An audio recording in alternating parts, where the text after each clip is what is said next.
Bonsoir tout le monde. Les 3 séances qui nous restent vont nous permettre de découvrir 3 dialogues, donc toujours de la période dite de vieillesse de Platon, des dialogues où on va vraiment pouvoir approfondir le type de connaissance qu'essaie de construire Platon. Donc une connaissance dialectique, bien sûr, mais surtout ontologique, c'est-à-dire qui est directement liée à la notion d'être ou d'étant, et aussi une connaissance, comme vous verrez, qui est extrêmement conceptuelle. Il s'agit vraiment d'analyser des notions en les prenant en elles-mêmes, séparées de toute expérience sensible, comme Platon essaye donc de le faire depuis la République. Et à la fin, avec le Philèbe, on verra aussi le lien entre cette enquête théorique et la philosophie pratique, c'est-à-dire une philosophie qui s'interroge sur la vie, sur la vie, on pourrait dire, d'une manière éthique, et donc s'interroge sur quelle est la vie la meilleure, quelle est la bonne vie, en rapport avec ces notions extrêmement intellectuelles. Donc on va essayer de refaire le lien entre le théorique et le pratique, tout à la fin. Mais là, aujourd'hui, si vous vous souvenez, on avait terminé le tête-à-tête avec un renvoi au lendemain, un renvoi des personnages au lendemain, où la discussion devait continuer. Et je vous avais dit, elle continue dans le sophiste. Le sophiste commence par une référence à la veille, où on a discuté avec tête-à-tête de la question de la science. Et donc, effectivement, le sophiste, sans être vraiment la suite du tête-à-tête, parce qu'en fait, il va aborder une autre question, il n'empêche que le sophiste a été voulu par Platon comme la continuité du tête-à-tête, la suite de l'entretien avec les mêmes personnages. Mais en fait, on a besoin, avant d'aborder le sophiste, on a besoin d'un autre dialogue qui est le Parménide. Et on ne sait pas trop, les spécialistes discutent pour savoir si le Parménide a été écrit avant ou après le tête-à-tête. Donc il n'y a pas de lien direct entre les deux, mais les deux semble nécessaire, semble précéder le sophiste, semble nécessaire pour aborder le sophiste, ou plus exactement, on a l'impression que le sophiste résout des questions qui sont posées à la fois dans le tête-à-tête et dans le Parménide. Donc, il faut qu'on aborde d'abord le Parménide, parce que c'est un dialogue qui répond moins aux questions qu'il n'en soulève. Il soulève énormément de difficultés et il ne les résout que partiellement ou de manière assez implicite. Donc aujourd'hui, on va aborder le Parménide et on reprendra avec la semaine prochaine le fil de la discussion qui était commencée dans le tête-à-tête. Et le Parménide, c'est aussi un changement d'époque, parce que c'est un dialogue qui est censé avoir eu lieu dans une époque assez ancienne par rapport à la vie de Platon. C'est une époque où Socrate était très jeune et où il aurait rencontré à Athènes Parménide très âgé. Alors, question concordance des dates, on n'est pas sûr que ça marche. Parménide était peut-être mort avant, peut-être pas avant la naissance de Socrate, mais en tout cas avant qu'il parvienne à l'âge adulte. On n'est pas très sûr des dates. De toute façon, on sait que c'est une fiction littéraire, donc ce n'est pas important de savoir si c'est une fiction littéraire, c'est évident. Parménide ne s'est pas déplacé de l'Italie du Sud jusqu'à Athènes avec son disciple Zénon en plus pour aller simplement discuter avec Socrate de la théorie des idées. Il n'empêche donc que cette rencontre est importante pour Platon parce que ça lui permet de montrer en quoi il doit quelque chose à l'héritage parménidien. Qu'est-ce qu'il doit à Parménide? Qu'est-ce qu'il doit à la pensée de l'être qu'a apporté Parménide? Et tout s'inscrit donc dans cette question-là. Et ces dialogues, ce n'est pas pour rien évidemment que ce sont les dialogues les plus ontologiques de Platon, puisque c'est la question ontologique, elle a été amenée pour la toute première fois sur la scène philosophique par Parménide. C'est Parménide qui, le premier, s'est demandé qu'est-ce que ça veut dire être, qu'est-ce que c'est être et qu'est-ce qu'on peut dire de ce qui est, comme on l'a vu dans le cycle précédent. Donc Parménide est très âgé, Zénon, son disciple, est dans la force de l'âge et Socrate est tout jeune. Et il se retrouve dans la maison qui sert où sont les hôtes qui reçoivent Parménide, parce qu'en fait, vous savez que quand les gens voyageaient, ils avaient toujours des personnes qui allaient les accueillir parce qu'il y avait une tradition d'hospitalité qui se maintenait dans les familles. Donc on se remettait de génération en génération des adresses, les bonnes adresses où on pouvait aller si on voyageait dans telle ou telle cité. Et c'est pour ça qu'on avait un petit fragment de poterie, donc on avait cassé en deux, pour se reconnaître de famille en famille, enfin de génération en génération. Et c'est quand on mettait ces deux fragments ensemble, il fallait que ça corresponde. Et donc on voyait que c'était bien le fils ou le petit-fils de l'autre que notre grand-père avait eu.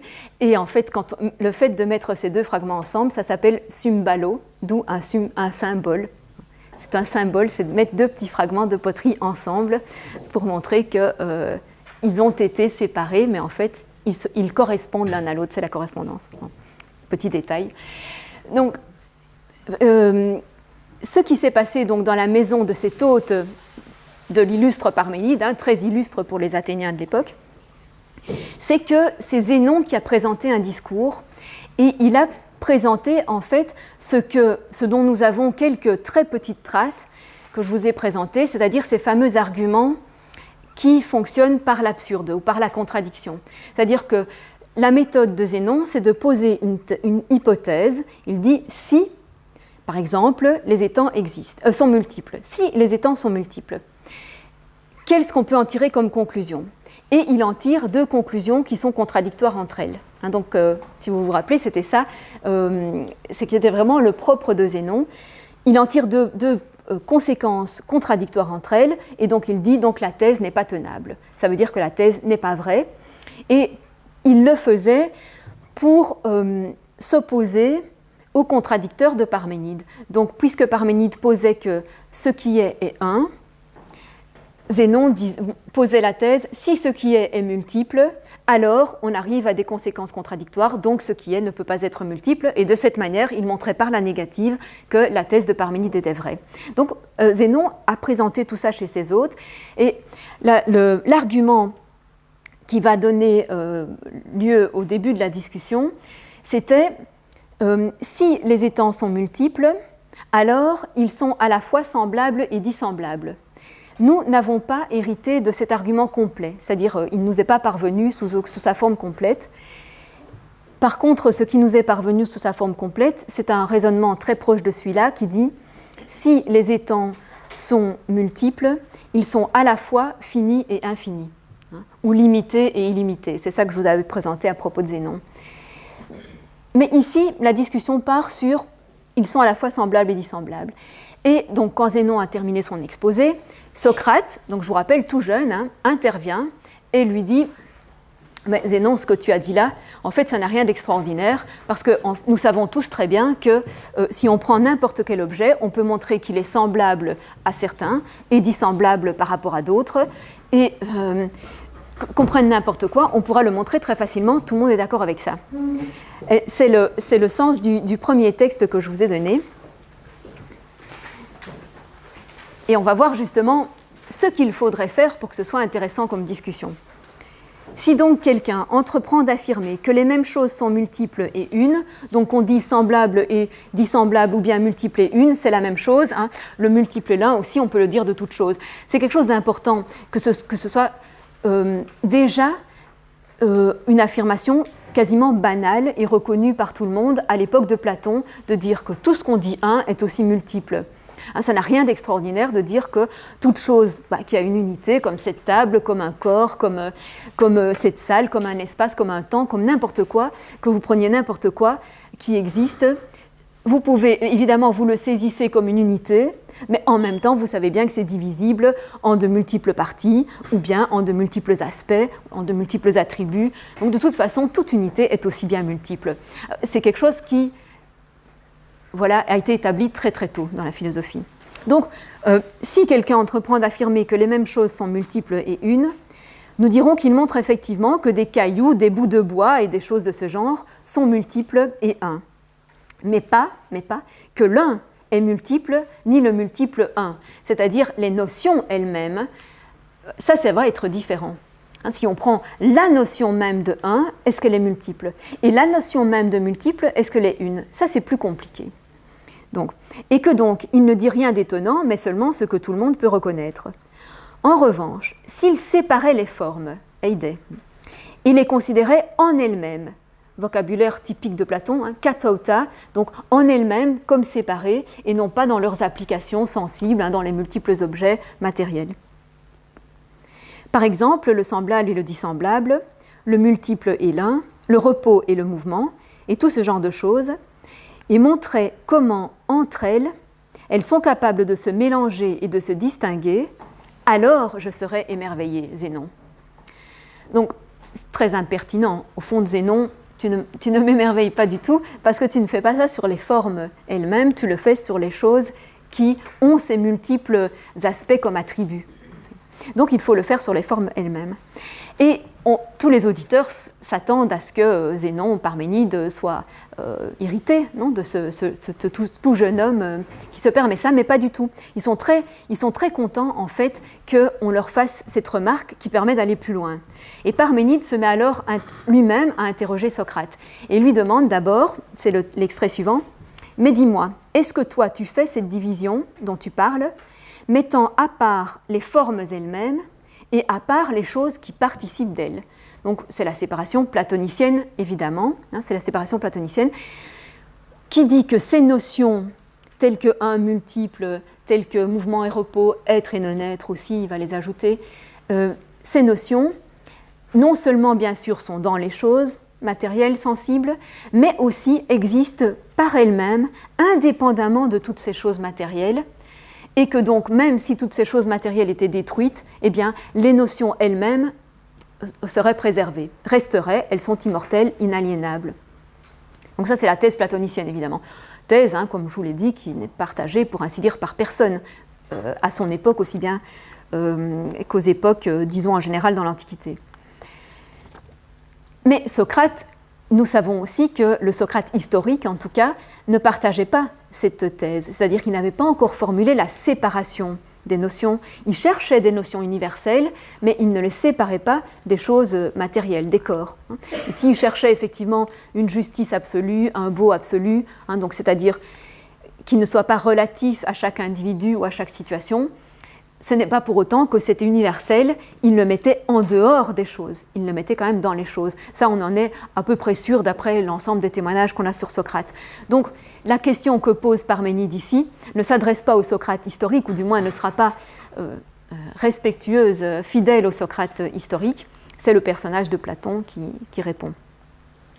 Donc, Parménide continue, « Et te semble-t-il que la ressemblance en soi, hein, donc la notion même de ressemblance comme idée séparée, est autre chose à part de celle que nous avons, donc de toutes ces ressemblances qui existent entre les corps, et de même pour l'un, le multiple, et tout ce dont vient de parler Zénon. » Et Socrate répond oui. Socrate, justement, hein, c'est en ça qu'il n'est pas fidèle au Socrate historique, il répond oui, moi je pense qu'il faut faire cette séparation. Et Parménide va alors lui montrer toutes les difficultés qu'il y a à faire cette séparation. Autrement dit, il y a une autocritique par Platon de sa propre théorie des idées.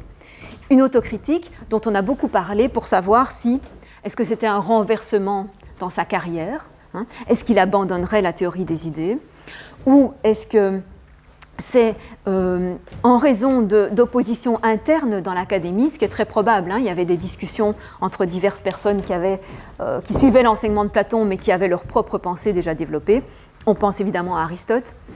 À cette époque-là, Aristote est déjà en pleine maturité de sa pensée et il a fait beaucoup d'objections.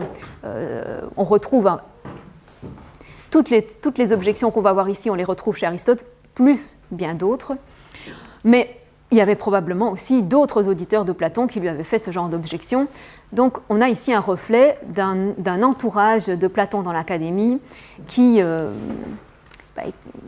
pensait, je veux dire, qui ne subissait pas passivement des leçons, mais qui pensait, qui répondait, qui discutait.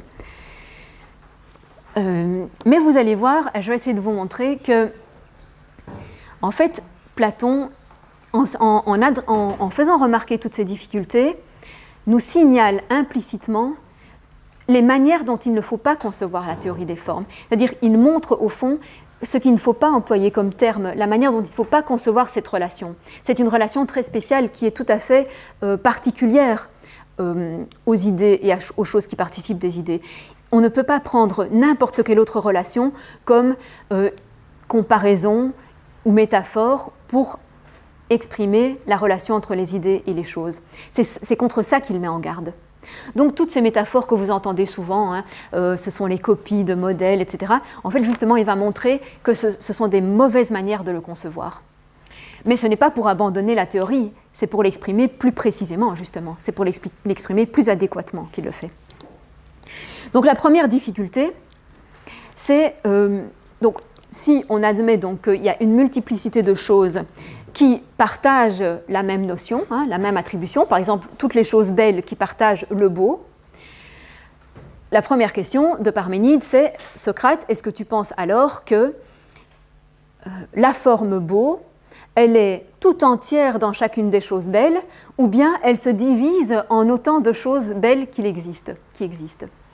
Et Socrate lui dit, elle ne peut pas se diviser, évidemment, sinon chacune n'aurait qu'une toute petite partie. Qu'est-ce que ça voudrait dire, une toute petite partie de l'idée de beau? Ça n'a pas de sens. Donc elle doit y être tout entière. Alors il lui répond cette objection. Étant donc une et la même, elle se trouve tout entière à la fois dans plusieurs étangs, de sorte qu'elle serait ainsi séparée d'elle-même. Puisqu'elle est tout entière dans telle chose belle, tout entière dans telle chose belle, tout entière dans telle chose belle, donc c'est comme si elle était chaque fois elle-même séparée d'elle-même, séparée de ces exemplaires qui sont ailleurs. Donc elle serait séparée d'elle-même. Mais Socrate alors répond de manière très judicieuse. Il répond, elle ne le serait pas. Si du moins, c'est à la manière du jour, qui est un et le même partout en même temps, sans être pour autant séparé de lui-même. Si c'est ainsi, que chacune des formes est une et la même, en même temps dans toutes les choses.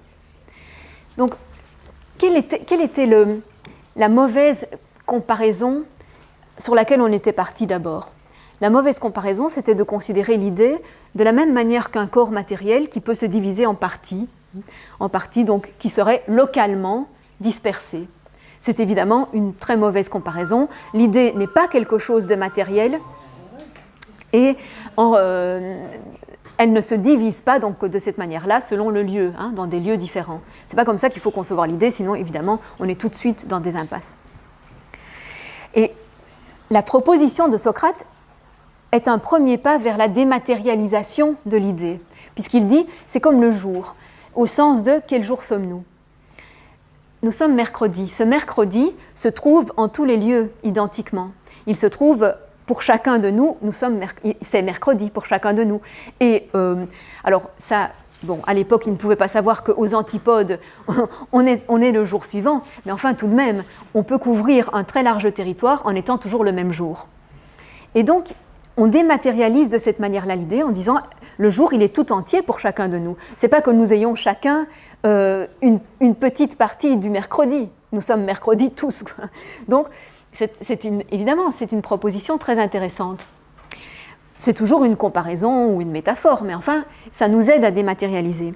Et malheureusement, vous allez voir que Parménide ne retient pas cette proposition, parce qu'il répond « Voilà une manière élégante, Socrate, de faire que la même chose soit en même temps partout, comme si tu disais qu'un voile étendu sur plusieurs hommes est un et tout entier sur tous. » Mais en revenant avec une image de voile, Platon revient à la matérialité justement de ce qui est commun aux divers étangs.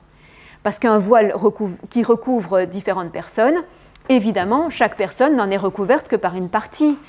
Donc il recule, il régresse par rapport à la proposition de Socrate, voyez. Mais il n'empêche que ce qui est passé implicitement, c'est l'idée, si on considère que l'idée est présente dans les différentes choses comme une matière peut être présente, on arrive à une impasse. Donc on a au moins compris cette leçon. Alors il poursuit par une deuxième difficulté qui va être appelée dans la tradition à partir de juste après Platon, et probablement déjà par ses élèves, qui va être connue comme l'argument du troisième homme. Mais Platon ne l'exprime pas cet argument à partir de l'exemple de l'homme, d'un homme, mais à partir de l'exemple de la notion de grand. Et vous allez voir comment il le développe. Lorsque plusieurs choses te semblent grandes, ce même aspect, et aspect traduit idéa, c'est le sens courant du terme idéa en grec. C'est un aspect de quelque chose, un aspect visible ou qu'on peut appréhender d'une autre façon que par la vue.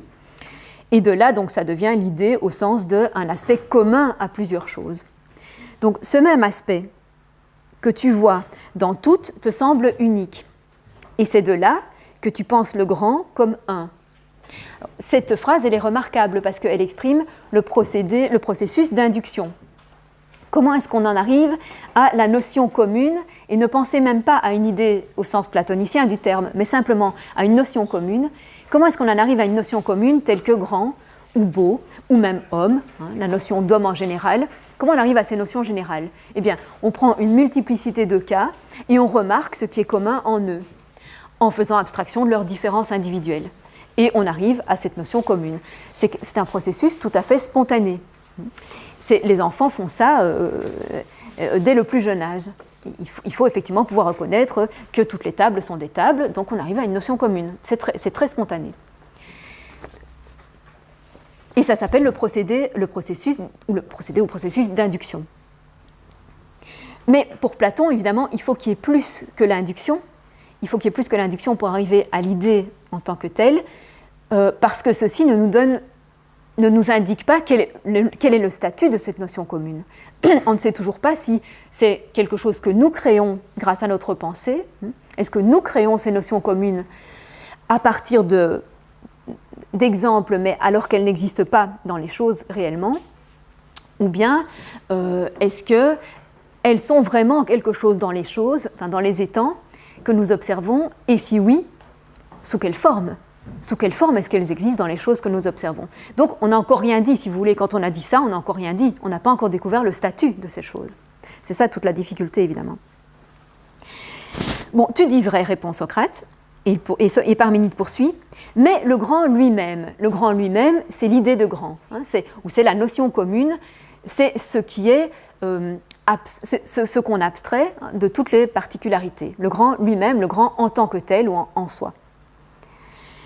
Et les autres grands, c'est-à-dire les grands qui sont distribués dans toutes les choses grandes. Si de la même façon tu les regardes ensemble par ton âme, donc évidemment ce n'est pas un regard, cette fois-ci c'est plus un regard physique par les yeux, puisque le grand lui-même n'est plus visible, c'est une pensée. Donc si par la pensée on appréhende à la fois le grand lui-même et les différents grands qui sont dans chacune des choses grandes, on en refait un nouvel ensemble. Et ce nouvel ensemble, comment on va l'appeler? Grand. Et c'est un troisième grand. Forcément, on va l'appeler grand puisque c'est celui qui réunit à la fois les grands particuliers et l'idée de grand. Pour les réunir tous ensemble, il faut un nouveau grand qui les inclut tous. Donc c'est ça la conclusion. Ne feront-ils pas apparaître un nouveau grand par lequel tous ceux-là apparaissent nécessairement comme grands? On dirait. Donc c'est l'argument du troisième grand, si vous voulez, mais qu'on a appelé l'argument du troisième homme. On peut faire la même chose avec les hommes, évidemment.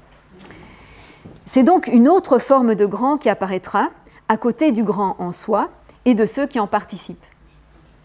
Et au-dessus de ceux-là, il y en aura encore un autre. On peut recommencer, évidemment. Ce troisième grand, à son tour, on peut le prendre ensemble avec l'idée de grand et les grands particuliers. Donc il y aura un nouvel ensemble qui englobe tous les autres. Donc il y en aura encore un autre par lequel ils sont tous grands, et chacune des formes ne sera plus une, mais une quantité infinie. Il y aura une infinité de formes grands. Alors, qu'est-ce qu'on apprend par cet argument? C'est que, en fait, mais implicitement, parce qu'il n'est pas résolu par Parménide, ce problème, il n'est pas résolu dans le dialogue, mais implicitement, qu'est-ce qu'on apprend? C'est qu'il ne faut pas considérer la relation entre l'idée et les participants. Je dis les participants pour faire court, donc toutes les choses qui ont ce caractère et qui participent à l'idée. Donc il ne faut pas considérer la relation entre l'idée et les participants de la même manière que la relation entre les participants eux-mêmes. C'est-à-dire que l'induction n'est pas un processus qui peut s'appliquer à cette relation. On peut pratiquer une induction sur tous les grands particuliers qui sont tous au même niveau. Mais l'idée, la notion, elle est à un autre niveau. Et on ne peut pas pratiquer l'induction sur cette notion avec les autres, avec les cas particuliers. Ce n'est pas la même relation. La relation entre l'idée et un participant quelconque n'est pas la même relation qu'entre deux participants, entre deux grands particuliers. Ce n'est pas la même relation, justement. C'est ça que nous dit l'argument. Si on fait comme si c'était la même relation, on tombe dans l'impasse du troisième et à l'infini, de l'idée qu'il faut multiplier à l'infini. Vous voyez? Donc c'est un avertissement important. C'est l'avertissement qui dit la relation, puisque c'est bien ça qu'on cherche. Nous cherchons quelle est cette relation entre l'idée et les choses qui en participent. Il ne faut pas la concevoir comme une relation semblable à celle des choses entre elles, hein, des cas particuliers entre eux. C'est encore une autre relation. Donc on voit bien comment on précise malgré tout, même si c'est de manière négative, on précise comment on doit considérer cette relation. Alors, une nouvelle difficulté est de nouveau amenée par une proposition de Socrate qui dit « Et si on considérait que la notion est seulement une pensée ?» Alors ça, c'est extraordinaire, parce que ça veut dire que Platon s'adresse déjà à lui-même l'objection « Et s'il ne fallait pas séparer les idées, hein, si c'était simplement nous qui pensions les notions, comme la plupart du temps on le pense maintenant, hein, je veux dire que ces notions sont simplement pensées par nous. Donc est-ce que ce serait simplement des pensées que nous produisons par cette induction que nous faisons sur les cas particuliers? Et quelle est la difficulté que voit Platon à cette proposition? C'est que, je vais d'abord le lire, puis je vais vous montrer où est l'astuce, parce que, à moins que vous la voyiez tout de suite, mais je la trouve assez bien cachée.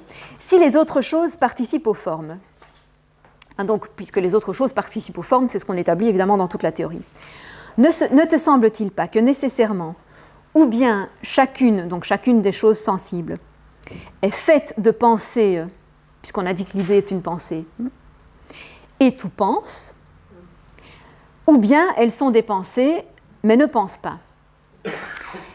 Donc on va dire, si toutes les choses participent aux formes, et que les formes sont des pensées, alors toutes les choses participent aux pensées. Mais si une chose participe à la pensée, c'est qu'elle est elle-même une pensée, puisque quand une chose participe au beau, elle est belle, quand une chose participe au juste, elle est juste, quand une chose participe au grand, elle est grande. Donc si une chose participe à une pensée, elle est une pensée. Non. Et non, vous avez raison de dire non. Et non, c'est là qu'il y a un sophisme, si vous voulez. Enfin, alors, ou bien on le considère comme un sophisme parce que, voilà, Platon aurait une raison ou une autre de refuser la théorie, ou bien on dit non, il nous avertit. Ce n'est pas un sophisme, c'est un avertissement. Ne le pensez pas comme ça, ne le considérez pas comme ça. Et pourquoi est-ce que ça ne marche pas? Pourquoi est-ce qu'on ne peut pas dire justement que l'idée étant une pensée, hein, ce qui participe à cette idée devient à son tour une pensée? Pourquoi on ne peut pas dire ça? Eh bien, c'est parce qu'on n'est pas au même niveau de nouveau. Il faut distinguer entre ce que l'idée exprime, de quoi elle est la notion, hein, quelle est la notion qu'elle exprime. Elle est le grand, elle est le beau, le juste, et le statut ontologique de l'idée. Qu'est-ce qu'est l'idée en tant qu'idée?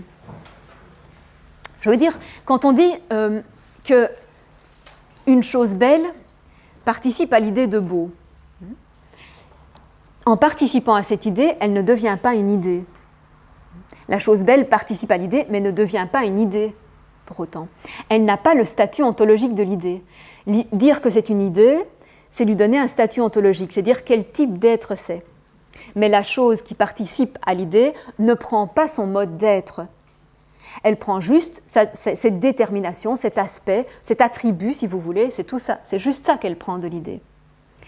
Donc, si on dit le statut ontologique de l'idée, c'est d'être une pensée, alors la chose qui participe à n'importe quelle idée, quelle qu'elle soit, ne prend pas ce statut ontologique de pensée. Elle ne devient pas une pensée pour autant. C'est là qu'est l'erreur, vous voyez ? Donc, c'est important, ça nous avertit qu'il ne faut pas confondre la notion que signifie l'idée, hein, donc grand, être, multiple, etc., et son statut ontologique, c'est-à-dire est-ce que c'est une pensée ou est-ce que c'est un autre type d'être. D'accord ? Donc maintenant, simplement pour terminer sur la dichotomie, c'est quoi la dichotomie qu'il y avait à choisir ici? C'est si les choses sont des pensées, mais on a vu que ce n'est pas le cas, mais enfin, si les choses sont des pensées, est-ce qu'il faut dire qu'elles pensent aussi? Ou bien, parce que en fait, d'une certaine manière, ce qui pense est aussi une pensée, c'est-à-dire ce qui en nous. Quand nous disons que nous pensons, c'est que nous avons la pensée en nous. Donc il y a une certaine identification entre l'acte de penser et la pensée et le contenu. L'acte de penser et son contenu, c'est d'une certaine manière la même chose. Donc on pourrait dire que à ce moment-là, une pensée est aussi un acte de pensée. Donc est-ce que ces choses pensent aussi? Ou bien est-ce que toutes les choses sont seulement des pensées mais ne pensent pas? Mais de toute façon, les deux sont écartés par Socrate. Socrate répond, mais ça peut être ni l'un ni l'autre, parce que toutes les choses ne peuvent pas être des pensées. Mais ça, on a vu pourquoi. Et c'est ça, évidemment, le message principal. Alors, ce passage est très important pour la suite de l'héritage platonicien, parce que le néoplatonisme, introduit par Plotin au IIIe siècle de notre ère, va justement reprendre cette théorie et l'affirmer que les idées non seulement sont des pensées, mais pensent. Ce qui est tout à fait anti-platonicien. En fait, ce n'est pas du tout la théorie de Platon au départ. Mais donc c'est en utilisant ce passage-ci et en utilisant Aristote, parce que Aristote va identifier, donc, mais pour nous, pour notre pensée, la pensée avec l'acte avec le contenu, et donc Plotin donc, fera faire en quelque sorte un coup de force à Platon. Mais ça c'est pour la postérité. Donc ici voilà une nouvelle difficulté, mais on a vu en quoi c'était une mise en garde. D'accord ? Et enfin, une dernière mise en garde, ça porte justement sur la métaphore de la copie et du modèle. Si, donc nouvelle proposition de Socrate, si on considérait que les idées sont des modèles, et en grec c'est le mot paradigma, paradigme, si les idées étaient des modèles, dont toutes les autres choses sont des copies. Mais alors Parménide lui dit, la conséquence de ça, c'est que la copie ressemble au modèle, mais le modèle aussi ressemble à la copie, parce que la relation de ressemblance est une relation réciproque. Donc si l'un ressemble à l'autre, l'autre aussi ressemble à l'un. Et qu'est-ce qui en résulte ? C'est le texte suivant. Si donc quelque chose ressemble à la forme, est-il possible que cette forme ne soit pas semblable à ce qui en est la copie, dans la mesure où celui-ci lui est semblable ? Ou bien y a-t-il un moyen pour que le semblable ne soit pas semblable au semblable ? Et Socrate répond, ben non, il n'y a pas de moyen. On est obligé de reconnaître la réciprocité. Donc je passe des extraits parce que c'est assez long sinon comme raisonnement. Et en fait, si on doit reconnaître que la relation de ressemblance est réciproque, alors qu'est-ce qui se passe ? Eh bien, il se passe qu'on va retomber sur l'argument du troisième homme.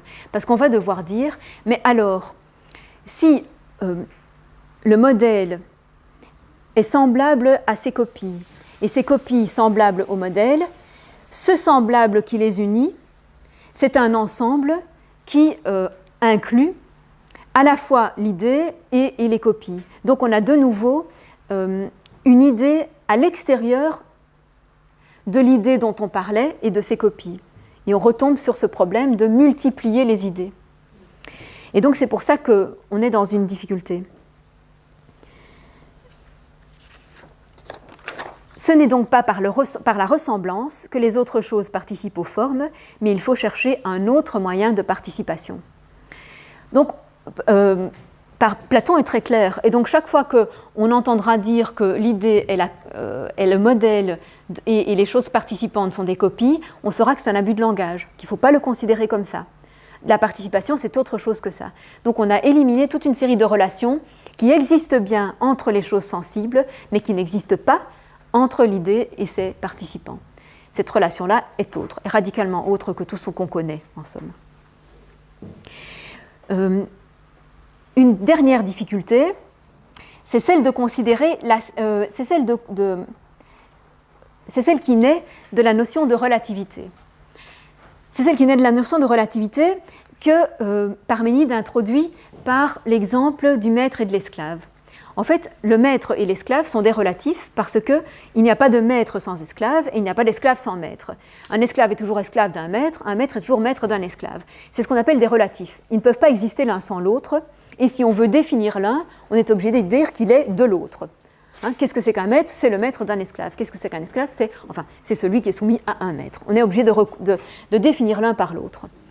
Donc cette particularité, ces termes qui sont tout à fait particuliers, qui vont toujours ensemble, il se fait que la science en fait partie. Parce que la science, elle est relative à son objet de cette même manière. La science est toujours science de quelque chose, et le connaissable en tant que connaissable ne peut être expliqué lui aussi que par la science qu'on en a. Le connaissable, c'est un objet de telle science. Et la science, eh bien, c'est ce qui saisit tel objet. Donc la science est relative à un certain objet et ces objets sont relatifs à la science. Mais alors, la difficulté, c'est que si on reprend l'exemple du maître et de l'esclave et qu'on passe à leurs idées, au fait il y a aussi des idées du maître et de l'esclave.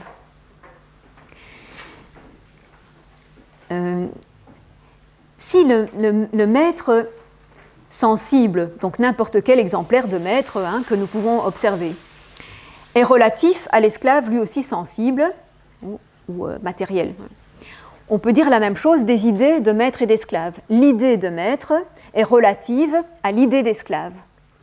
Mais alors, dit Platon, si on a cette relativité séparée, appliquons-la à la science et à son objet, et on aura donc une science sensible qui sera relative à son objet sensible, et une science idéale, en tant qu'idée, une idée de science, ou la science en soi, qui sera relative aux objets en soi, c'est-à-dire aux idées. Mais alors, nous, laquelle de ces sciences on va avoir ? La science sensible, puisque nous sommes des êtres sensibles. Donc notre science ne saisira pas les idées. Elle saisira les objets sensibles et non pas les idées. C'est ce que dit le dernier extrait. « Je suppose que toi, ou tout autre qui pose l'existence de chaque forme comme en soi, reconnaîtriez qu'aucune d'elles n'est en nous. » C'est-à-dire, dans la mesure où les formes sont en soi, elles ne sont pas en nous. Alors, bien entendu, la thèse de Platon, c'est bien aussi qu'on peut les penser. Elles ne sont pas hors de notre portée dans sa théorie à lui. Mais, vu qu'elles sont en soi, en tant qu'elles sont en elles-mêmes, elles sont indépendantes de notre pensée. C'est-à-dire que si même personne ne les pensait, elles existeraient quand même en elles-mêmes. C'est bien ça sa thèse. C'est ça que ça veut dire qu'elles sont en soi.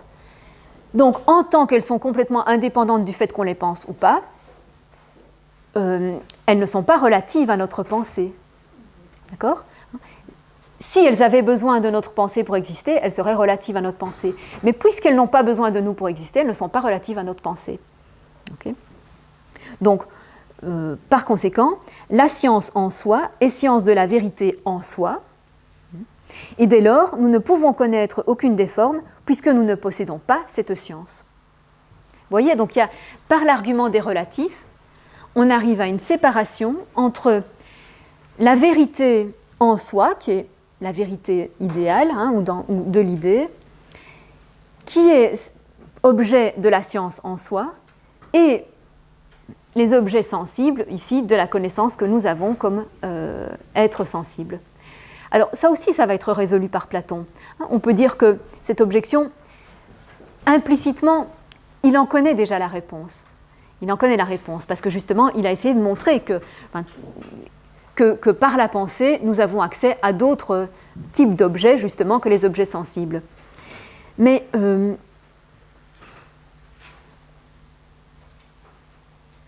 cette difficulté lui permet simplement de faire avancer le dialogue, parce que ça va lui permettre de dire « nous sommes devant des impasses, nous n'arrivons pas à les surmonter, et ça c'est parce que nous ne sommes pas assez entraînés à la connaissance dialectique, pas assez entraînés au dialogue de recherche. » Et toute la suite du dialogue va être justement cet entraînement à manier ces notions entre elles. Et c'est pourquoi Parménide va proposer de réaliser donc une enquête particulière sur une notion particulière en tant qu'idée séparée, et de reprendre pour ça la méthode de Zénon, mais en l'améliorant. C'est-à-dire qu'on va reprendre ce schéma qui consiste à poser une hypothèse et à voir quelles en sont les conséquences. Donc on va poser l'hypothèse d'une idée, et on va voir ce qu'on peut en tirer sur ses relations avec les autres idées. Donc, il propose, de la même manière qu'on l'avait déjà vu dans les traités de la maturité, de séparer totalement l'enquête de toute expérience sensible. On ne doit réfléchir qu'au niveau des notions pures, sans aucune référence à l'expérience sensible. Kant dirait, on réfléchit a priori. On ne prend aucunement, on ne fait aucune référence, aucune utilisation, aucun recours à l'expérience. Et en quoi est-ce qu'on va améliorer la méthode de Zénon ? De deux manières. Premièrement, non seulement on va poser l'hypothèse si la chose est telle, mais on va aussi poser l'hypothèse opposée, c'est-à-dire si la chose n'est pas telle. Donc, comme disait Zénon, si les étangs sont multiples, on va le poser comme hypothèse, et puis on va poser l'hypothèse opposée si les étangs ne sont pas multiples, et voir à chaque fois ce qui en résulte. Ensuite, on va aussi ajouter chaque fois les conséquences, non seulement pour le sujet qu'on a posé, mais aussi pour les autres. Donc, si les étangs sont multiples, qu'en est-il pour eux et qu'en est-il pour les autres? Et à propos de quoi est-ce qu'on va faire cet exercice? Parménide propose de le faire à propos de ce qui est sa notion à lui, enfin, c'est comme ça qu'il la présente, c'est-à-dire l'un. Donc, Zénon l'avait fait pour le multiple, pour montrer que le multiple ne pouvait pas exister dans les étangs. Parménide va le faire pour ça, la notion que lui défend, c'est-à-dire l'un. Alors, vous allez peut-être m'objecter, mais tout de même, Parménide, l'objet de son poème, ça n'était pas directement l'un, c'était l'être, hein, ou ce qui est. C'est vrai, mais sa thèse à propos de ce qui est, c'était bien ce qui est ne peut être que un. Et que un, à la fois au sens de unique, il ne peut y en avoir qu'un, et à la fois au sens de non divisé, il n'a aucune division interne en lui, aucune différence interne, aucun aspect multiple, voilà. Et donc il n'a aucun type de multiplicité. Il y a un seul étant, sans aucune division, sans aucun attribut multiple. Donc c'est quand même bien la thèse de Parménide, effectivement, hein, de dire que ce qui est un. Donc on va partir de la notion de un, et on va voir quelles sont les conséquences qu'on peut en tirer. Et puis on va nier cette notion de un, et on va voir à nouveau quelles sont les conséquences qu'on peut en tirer, et pour l'un lui-même, et pour les autres, hein, et pour ce qui n'est pas lui. On va obtenir de cette manière-là un schéma avec une structure arborescente bien précise, donc que je vous soumets d'abord avant d'un tout petit peu le détailler. Donc si l'hypothèse c'est si l'un est un. Alors vous allez voir que cette hypothèse, elle va un petit peu varier au cours du raisonnement, parce que on pose l'un, on pose qu'il est, et on pose qu'il est un. Mais Platon va tantôt insister sur le fait qu'on pose qu'il est, et tantôt sur le fait qu'il est un. Ce qui sont deux choses différentes, évidemment. Dire qu'il est et dire qu'il est un sont deux choses différentes. Donc au départ, il pose les deux, et puis il va insister tantôt sur l'un, tantôt sur l'autre. Mais donc retenons les deux au départ. On va voir donc les conséquences pour l'un, et puis on va voir les conséquences pour les autres. Ensuite, on va poser si l'un n'est pas, et ici, comme c'est plus loin dans le raisonnement, vous verrez pourquoi il retient simplement n'est pas et pas n'est pas un. Donc si l'un n'est pas, même chose, conséquence pour l'un et conséquence pour les autres. Et de la même manière que c'était le cas chez Zénon, on va aboutir chaque fois à des conséquences contradictoires. C'est-à-dire que si l'un est un, pour l'un, on aura une première série de conséquences, une deuxième et même une troisième. C'est là que je vais un peu détailler. Pour les autres, on aura une première série de conséquences et une deuxième, qui seront contradictoires entre elles. On va voir chaque fois des conséquences contradictoires entre elles. Si l'un n'est pas, pour l'un, on aura de nouveau deux conséquences contradictoires et pour les autres aussi. Ce qui fait qu'à partir de deux hypothèses, on a 9 conséquences. On tire 9 séries de conséquences. Alors parfois, quand on présente le Parménide, on parle des 9 hypothèses du Parménide. Par facilité, vous verrez parfois comme structure, première hypothèse, deuxième, troisième, etc., jusqu'à 9e hypothèse. Mais ça, ce n'est pas les hypothèses, c'est les conséquences, évidemment, des hypothèses. Mais enfin, par facilité, on a parfois l'habitude de dire hypothèse, et progressivement, c'est devenu un terme, déjà dans l'Antiquité, c'est devenu un terme commun pour se référer à ces conséquences. Donc, quelles sont-elles ? Eh bien, la toute première, va justement insister sur le fait qu'on considère l'un comme un. Donc, on retient principalement l'un et un. Et on va se dire, donc, qu'est-ce qu'il en résulte pour lui s'il est un ? S'il est un, la première conséquence, c'est qu'il n'est pas plusieurs. S'il est un, il ne peut pas être plusieurs. S'il ne peut pas être plusieurs, il ne peut pas être un tout. Parce que s'il était un tout, il aurait plusieurs parties. Hein. Le tout ne s'entend que par rapport à des parties. Encore des termes relatifs, hein, tout est partie. Donc, s'il était un tout, il aurait des parties. Mais s'il avait des parties, il ne serait plus un. Donc, on ne peut pas dire qu'il est un tout, ni qu'il a des parties. S'il n'a pas de parties, il n'a pas de début, de commencement et de fin, donc il n'a pas de limite. La limite par rapport au limité, ce sont des parties. Il n'a pas de limite, donc il est illimité. Il ne va pas non plus se trouver en un certain lieu. Parce que s'il se trouve dans un certain lieu, il y a une dualité entre le lieu et ce qui se trouve dans ce lieu. Donc, il n'est plus un. Ou, on peut dire d'une autre façon, il sera limité par ce lieu, donc il aura une limite, ce qu'on vient de lui refuser. Donc, il n'est pas dans un lieu. Il n'est même pas en lui-même. Parce que s'il était en lui-même, il se dédoublerait. Il se dédoublerait entre ce de lui-même qui contient et ce qui de lui-même est contenu. Donc il n'est pas non plus en lui-même. Et de ce fait, il ne sera non plus ni immobile ni mu. Parce que l'immobile, c'est ce qui reste en repos, donc ce qui ne passe pas d'un état à un autre ou d'un lieu à un autre. Mais puisque lui n'a pas de lieu et n'a pas de différents aspects entre lesquels il peut changer, il n'est tout simplement pas soumis au changement. Il n'est pas soumis au changement.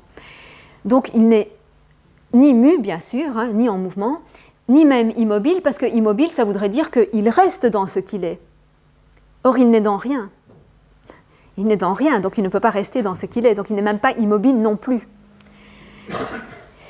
Alors ensuite, il ne sera ni identique ni différent, parce que l'identité et la différence impliquent toutes deux une multiplicité, une pluralité. Il faut toujours au minimum deux choses pour pouvoir dire qu'elles sont identiques ou différentes. Même si on disait identique à lui-même, ce serait encore une manière de le dédoubler. Donc il ne peut pas être ni identique ni différent, ni semblable, ni dissemblable, ni égal, ni inégal. Tout ça, ce sont des longs raisonnements que je vous résume, mais de toute façon, on arrive à ces négations systématiques. Il ne pourra pas être dit non plus ni plus vieux, ni plus jeune, ni de même âge que lui-même, c'est-à-dire qu'on ne peut pas lui accorder un temps, il n'a pas de temporalité. Parce que dire qu'il devient plus vieux ou plus jeune, c'est le faire changer. Or, on lui a refusé tout changement. Donc, il n'est pas inscrit dans le temps, il n'a pas de temporalité. Donc, il n'a pas de lieu, pas de temps. Ensuite, s'il ne participe pas au temps, alors, dit Platon, il ne participe pas non plus à l'être. Ça, c'est important parce qu'il y a peut-être bien là un raisonnement non valide.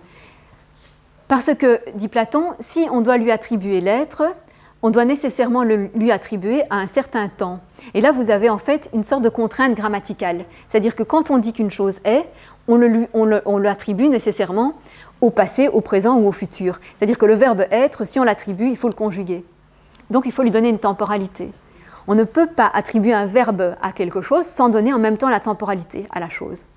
Donc, quelque chose qui n'a pas de temporalité, on ne peut pas lui attribuer aucun verbe. Alors, est-ce que c'est une contrainte purement grammaticale qu'on a tort d'étendre, disons, au domaine ontologique ou pas? Ça, c'est une question qu'on pourrait réfléchir éventuellement après. Mais en tout cas, Platon lui refuse l'être, et je pense que de toute façon, d'une autre manière encore, il pouvait lui refuser l'être, c'était dès la position de son hypothèse, parce qu'il avait posé justement son hypothèse comme si l'un est un, en mettant entre parenthèses le est. Il avait juste retenu l'aspect un. On isole l'un en tant que un, et on ne lui attribue rien du tout d'autre. Donc déjà, si on avait dit, mais on lui attribue quand même l'être, on aurait déjà deux. On aurait déjà une dualité. Donc le simple fait qu'il ait posé l'hypothèse comme le 1 est absolument 1 et il n'y a aucune dualité ou pluralité, ça supprimait déjà l'être. Donc on lui refuse aussi l'être à cet 1 posé de cette façon-là. Et par conséquent, la dernière déduction qu'on peut en faire, c'est que s'il n'est pas, alors il n'est même pas 1, contrairement à ce qu'on vient de poser. S'il n'est pas, il n'est même pas 1, parce que pour qu'il soit un, il faut en tout cas qu'il soit quelque chose. Pour dire de quelque chose que c'est un, il faut au minimum qu'il y ait là quelque chose. Et donc, s'il n'est pas, on ne peut même pas dire qu'il est un. Et donc, Parménide conclut cette première investigation, cette première analyse de la notion de un, en disant il n'y en aura aucune connaissance, aucune sensation, et même pas de nom, puisqu'on ne peut lui attribuer aucun nom, on ne peut même pas lui donner le nom un, on vient de le voir. Donc, il n'y en aura rien. Alors, il demande, est-ce que tu penses que ça, c'est une manière de concevoir l'un? Et tous les interlocuteurs conviennent que non, que ce n'est pas une manière de concevoir l'un. Alors, un petit détail, ce n'est plus Socrate qui est ici l'interlocuteur de Parménide, c'est le plus jeune homme de l'Assemblée qu'on a choisi comme répondant. Il s'appelle Aristote, mais ce n'est pas l'Aristote connu plus tard, puisque on est bien avant la naissance d'Aristote, là. Mais c'était un nom courant, donc c'était simplement le plus jeune de l'Assemblée. Et ce répondant n'a pas beaucoup d'importance, il est très insignifiant, il ne fait vraiment pas le même rôle que Théétète dans le Théétète, c'est-à-dire un rôle où il doit accoucher de quelque chose et proposer des choses. Il ne propose rien, c'est vraiment Parménide qui mène complètement toutes les propositions. Donc il n'est pas très important ce répondant.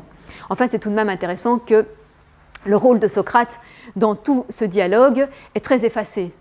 Alors, à part le début, où il y a quand même une critique par Socrate de Zénon, après Socrate s'efface et c'est vraiment Parménide qui mène tout. On voit vraiment bien que Platon, là, examine son héritage parménidien, ça c'est certain, et non plus son héritage socratique, comme il le faisait dans ses dialogues précédents. Donc maintenant, on va passer à la deuxième, c'est ce qui explique, donc cet échec, si vous voulez, cet échec de la première position de l'un explique qu'on passe à une deuxième position de l'un, c'est-à-dire on va l'envisager sous un autre angle, on va le considérer autrement. Et justement, on va le considérer cette fois en retenant plutôt le « est », et donc on va plutôt dire que l'un est et est un. On va retenir les deux. On va retenir les deux, donc on va dire l'un à la fois est un et est. Si à la fois il est un et est, alors il faut accepter qu'il est double. Il est double, donc il a une certaine multiplicité. Donc il est un tout réunissant des parties. Parce qu'il participe à l'être, donc il a cet aspect de être en lui, et en même temps, il a sa propre nature d'un. Donc il a une nature double, d'une part sa propre nature d'un, et d'autre part cette nature d'être à laquelle il participe nécessairement. Donc il est une unité de partie, il est un tout. À partir de là, on va pouvoir déduire que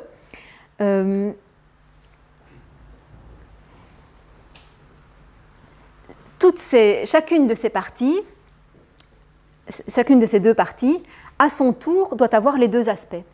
C'est-à-dire que la partie 1 de l'un, elle doit aussi participer à l'être. C'est pas un tout un tout qui est n'est pas composé de parties qui ne sont pas, donc elle doit aussi participer à l'être. Donc cette partie 1, à son tour, elle est divisible en deux. Donc si vous voulez, on peut faire un autre petit schéma ici. On a chaque fois 1 et être. Ce tout est divisé en la partie 1 qui, à son tour, est à la fois 1 et être. Même chose, la partie être, bien sûr, elle est être, mais elle doit aussi être une, puisqu'elle est une partie du tout. Elle a aussi son unité. Et ensuite, chacune des autres peut à son tour être divisée en deux, etc. Et donc, en fait, de cette manière, on engendre le nombre. On engendre tous les nombres, en fait. On peut arriver à tous les nombres jusqu'à l'infini en divisant chaque fois, ou en additionnant. On peut soit le faire en divisant, soit en additionnant. On a 1 et on a 2. On additionne 1 et 2, on a 3. Et puis, on additionne chaque fois 1 ou chaque fois 2, etc. Donc, on a créé aussi le nombre de cette manière. Une fois qu'on a affirmé l'un et l'être, existe aussi le nombre. Et on doit ajouter aussi qu'ils diffèrent entre eux. Ces deux parties diffèrent entre elles. Donc la partie 1 et la partie être ne sont pas les mêmes, elles ne sont pas identiques, elles expriment chacune quelque chose d'autre, elles diffèrent entre elles. Or, chacune ne diffère pas de l'autre par sa propre nature. Par quoi est-ce qu'elle diffère de l'autre ? C'est parce qu'elle participe à l'altérité. Ce n'est pas en tant qu'un que l'un est différent. Ce n'est pas en tant que être que l'être est différent d'autre chose. C'est parce qu'en même temps, il participe de l'autre. Alors ça, c'est le vocabulaire platonicien. On sait que chaque fois que quelque chose a une caractéristique, cette caractéristique, il l'exprime sous la forme d'une participation à une notion. Il participe à cette notion. Donc on pose une troisième notion qui est l'autre, ou le différent. Mais même si on veut l'exprimer d'une manière simplement logique et qui ne suppose pas la séparation de l'idée, on peut le faire aussi en disant que c'est la relation qu'on doit ajouter. C'est-à-dire que si vous prenez une chose en elle-même, elle n'a pas encore de relation. Et ce n'est pas par sa nature propre qu'elle aura cette relation. C'est-à-dire si on ne la considère que isolément dans sa nature propre, elle n'a aucune relation. Puisque la relation naît évidemment du fait qu'il y a une autre. Et la relation est quelque chose en plus que les deux. Vous voyez, à partir du moment même où vous avez deux entités, il ne suffit pas qu'il y ait ces deux entités pour qu'elles soient reliées entre elles par quelque chose. Quelques relations que vous installez entre elles, la relation s'ajoute. C'est autre chose en plus. Donc, la notion qui permet de faire cette relation, elle s'ajoute. Que ce soit une relation d'identité, de différence, de ressemblance, d'action de l'un sur l'autre, peu importe quelle relation, de toute façon, elle s'ajoute. Donc ça, c'est très précieux aussi.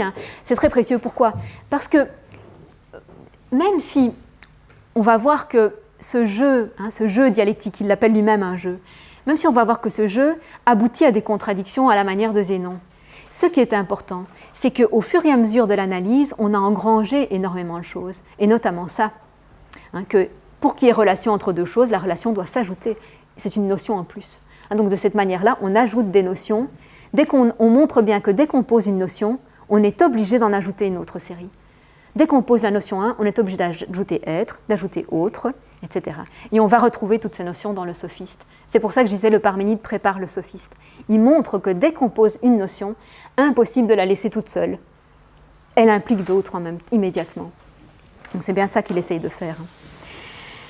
Alors, en tant que notre un qui est, désormais il l'appelle l'un qui est, pour le distinguer de l'un qui n'est pas. L'un qui est, en tant qu'il est un tout composé de parties, eh bien, on pourra dire évidemment aussi qu'il est un et multiple en même temps, qu'il est en même temps fini et infini, parce qu'en tant que tout, il est fini, mais en tant que il peut être divisé infiniment, il est infini. Il sera en même temps en soi-même et dans autre chose, en tant que tout, il est en lui-même, mais en tant qu'il est aussi chaque partie, il est en autre chose. Je résume fortement parce que c'est un peu long toutes ces histoires. Il est aussi du même coup à la fois immobile et mu, parce qu'il peut avoir des changements. Puisque désormais il a des parties, on peut dire qu'il se modifie, que ces parties se modifient. Puisqu'on peut le diviser plus ou moins, etc. Ça, c'est des modifications. Donc il admet les modifications, mais en même temps, globalement, il reste le même. Donc il est à la fois immobile et mu, il est à la fois identique et différent, semblable et dissemblable. Donc autant dans la première manière de poser l'un, on ne pouvait rien lui attribuer, autant dans la deuxième manière de le poser, on peut tout lui attribuer. On peut chaque fois lui attribuer une chose et l'opposer aussi. Mais ce sera sous différents aspects. Donc là, il n'y a pas contradiction à poser tout en même temps, parce qu'on dira il est immobile en tant qu'on le considère sous l'aspect du tout, mais il est mu en tant qu'on le considère sous l'aspect de sa divisibilité. Et donc tout est vrai. Les attributs sont vrais parce qu'ils sont en tant que, sous un autre rapport.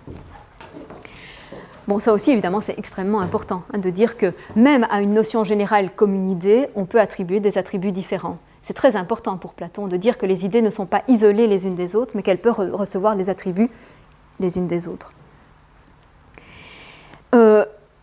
Alors, bien sûr, il admet le temps, puisqu'à partir du moment où il y a un changement possible, il y a aussi du temps.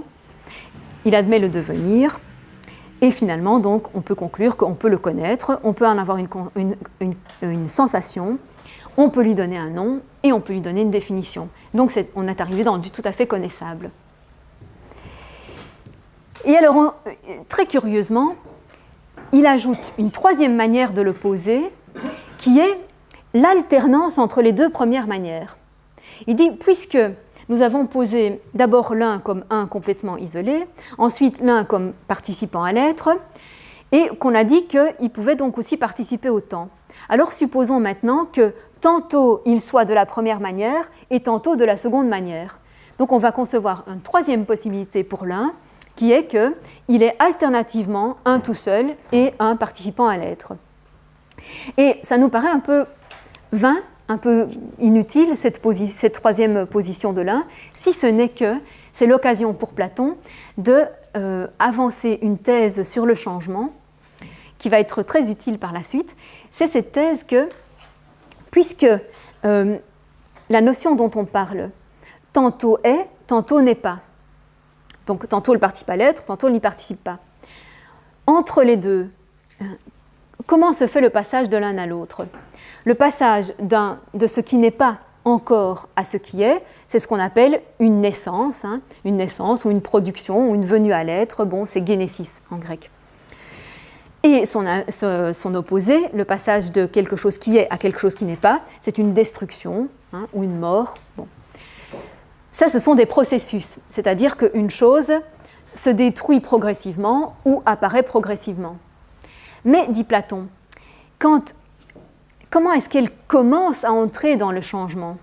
C'est-à-dire que pendant un certain temps, elle n'est pas, et puis tout d'un coup, elle commence à naître.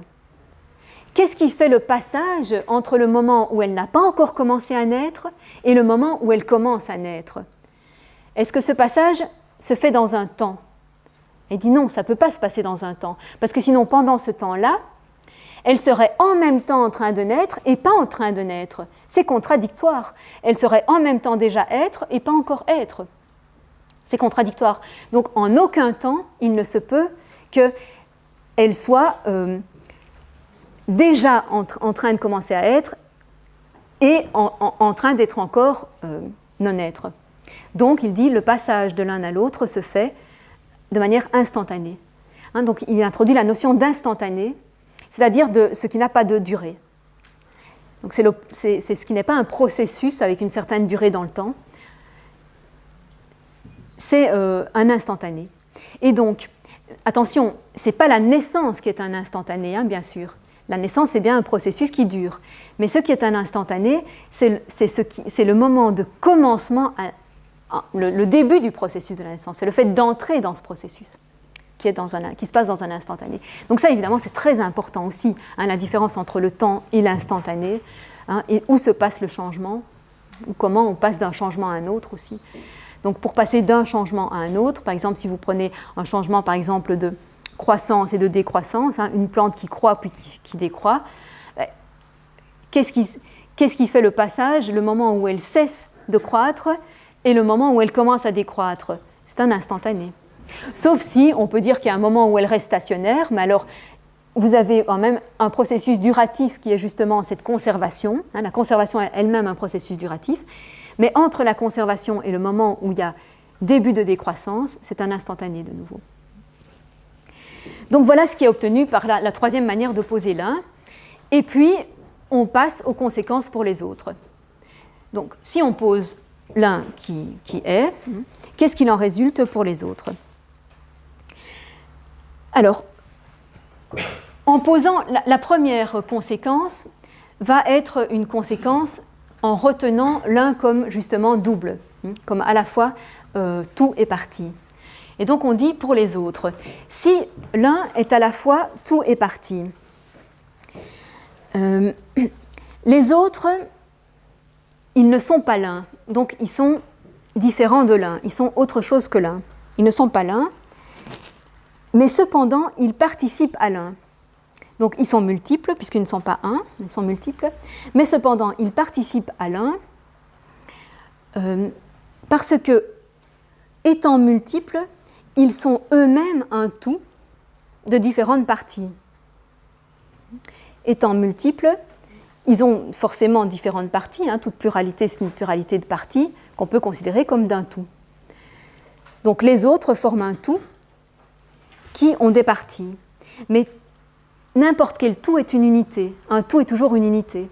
Donc, en tant qu'ils forment un ensemble, si vous voulez, tout au sens d'un ensemble, en tant qu'ils forment un ensemble, ils ont une unité. Puisqu'ils ont une unité, c'est qu'ils participent à l'un. Donc, on a bien les autres qui participent à l'un, mais, ajoute Parménide, ce n'est pas par leur propre nature qu'ils sont un, puisqu'ils sont autres que l'un. Cette unité qu'ils reçoivent, ils la reçoivent de l'extérieur, ils la reçoivent par quelque chose d'autre. Par leur propre nature, ils sont seulement multiples et même illimités. Par leur propre nature, ils sont illimités. Ce qui les limite, c'est le fait de participer à l'un. Et on va retrouver dans le Philèbe cette caractérisation des étangs comme ou bien des limites ou bien des illimités. Et bien, dans le Philèbe, Platon va vraiment composer l'ensemble de ce qui existe à partir de ces deux notions. Mais ça, on y reviendra. Mais je le signale parce que, encore une fois, c'est une des ouvertures multiples du Parménide. C'est l'ouverture sur ça. Mais ici, il passe simplement dessus. Alors, il y a une autre manière de poser les conséquences pour les autres, c'est de les poser comme ne participant pas à l'un, justement. C'est de dire que les autres sont radicalement autres que l'un, à tel point qu'ils n'y participent même pas. C'est-à-dire, c'est les dire tellement différents de l'un qu'ils n'admettent même pas l'un comme attribut. Donc, ils n'admettent aucune unité. Ils ne sont que multiples, ils n'ont aucune unité. Mais alors, s'ils n'ont aucune unité, en fait, Platon en tire toute une série de conséquences négatives. On ne pourra rien dire d'eux. On pourra dire ni qu'ils sont un, ni qu'ils sont multiples, ni qu'ils sont différents, ni qu'ils sont semblables, etc. Donc, on va avoir ici une série de quelques conséquences donc positives. On peut leur attribuer des attributs positifs. Et dans la deuxième manière de les poser, on pourra donner que des attributs négatifs. Donc, vous voyez que là aussi, on tire à la manière de Zénon deux conséquences opposées, mais c'est parce qu'il y a vraiment une possibilité de penser ces notions de manière différente. C'est pas que la thèse est fausse, justement. C'est pas que la thèse est fausse, c'est que les notions doivent être pensées de manière différente. Alors, rapidement, la deuxième hypothèse, l'hypothèse opposée, si on dit « si l'un n'est pas », qu'est-ce qui en résulte pour lui ? Alors, première manière de le poser, on dit « ce n'est pas », donc « ce n'est pas », je prends l'ensemble « n'est pas », l'attribut « n'est pas ». L'attribut « n'est pas », on considère qu'il s'attribue à quelque chose. Il s'attribue à quelque chose. Et donc, tout en disant « l'un n'est pas », je reconnais néanmoins qu'il est quelque chose. Puisque je dis « je ne pourrais pas dire « n'est pas » si je le disais de rien. Donc, il n'est pas rien. Il y a quand même quelque chose dont je dis que ce n'est pas. Voilà. Donc, tout en disant « l'un n'est pas », j'affirme en même temps que d'une certaine manière, il est. Donc, on attribue les deux. Cette manière de poser l'un qui n'est pas, c'est de lui attribuer les deux. En même temps, il n'est pas, mais d'une certaine manière, quand même, il est quelque chose. Et Platon le montre encore par un autre argument en disant qu'il doit participer à l'être parce que quand nous disons « l'un n'est pas », nous estimons dire la vérité. Et donc, en disant « il est vrai que l'un n'est pas », nous disons c'est ce qui est. N'oubliez pas, je vous rappelle qu'en grec, quand on dit « ceci est vrai », on dit « c'est ceci qui est ». Ce qui est, c'est ce qui est vrai. Donc si je dis « il est vrai que l'un n'est pas », ça veut dire « l'un n'est pas, c'est ce qui est ». Donc là aussi, alors je vous accorde que c'est peut-être un petit peu plus tiré par les cheveux comme argument, mais il l'ajoute comme argument pour dire qu'il doit nécessairement participer aussi à l'être.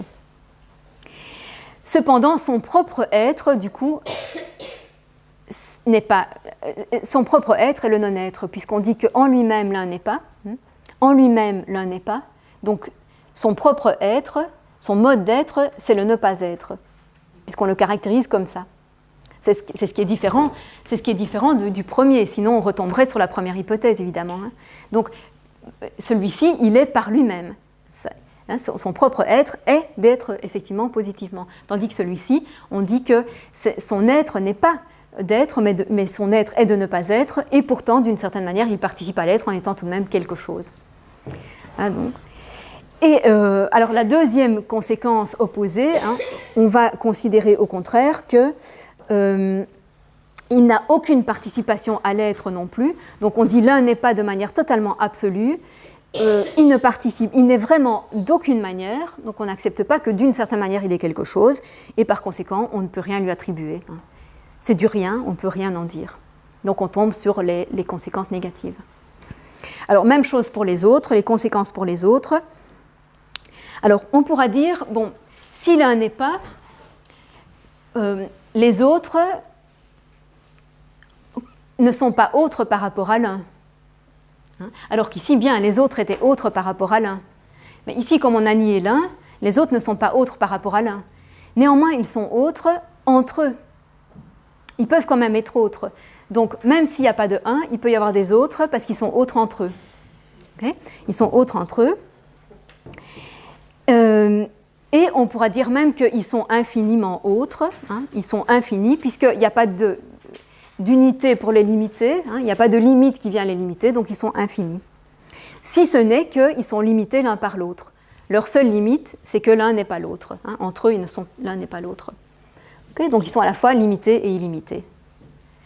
Donc ils sont autres entre eux et ils sont à la fois limités et illimités.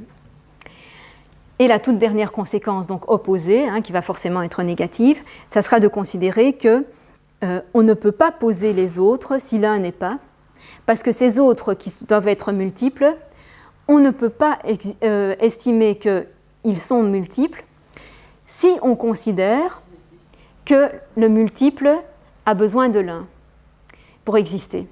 D'une certaine manière, on pourrait dire effectivement qu'il n'y a pas de multiple sans un. Pourquoi ?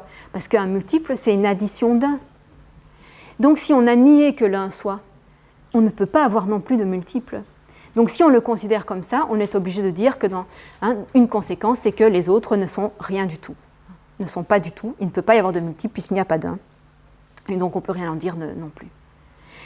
Et la conclusion de ce raisonnement, et c'est la conclusion du livre, c'est que l'un soit ou ne soit pas, que l'un soit ou qu'il ne soit pas, lui-même et les autres, chacun par rapport à soi et les uns par rapport aux autres, sont tout et ne le sont pas.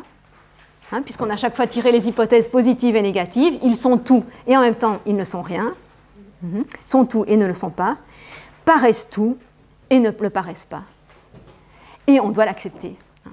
Et on doit l'accepter. On ne dit pas que tout ça est faux.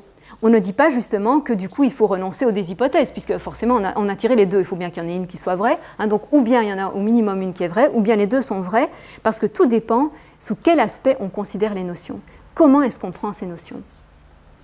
Et donc voilà tout ce que a engrangé Platon dans le Parménide, et tout ce qui va lui permettre d'aborder une dialectique, cette fois-ci une dialectique des idées, vraiment positive dans le sophiste. On aura vraiment besoin des enseignements qu'on a vus aujourd'hui.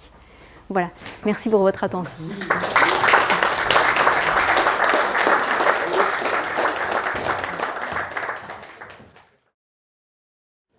Dans la dernière phrase de la conclusion, oui. Tu dis sont tout et ne le sont pas, paraissent tout et ne le paraissent pas. Quelle différence il y a ? Oui, alors ça c'est une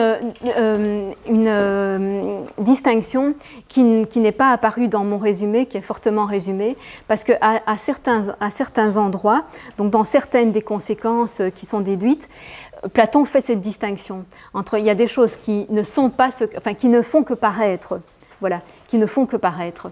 Mais bon, je n'ai pas pu entrer dans tous ces détails. Mais effectivement, ça fait référence à quelque chose qui a été développé dans une des conséquences.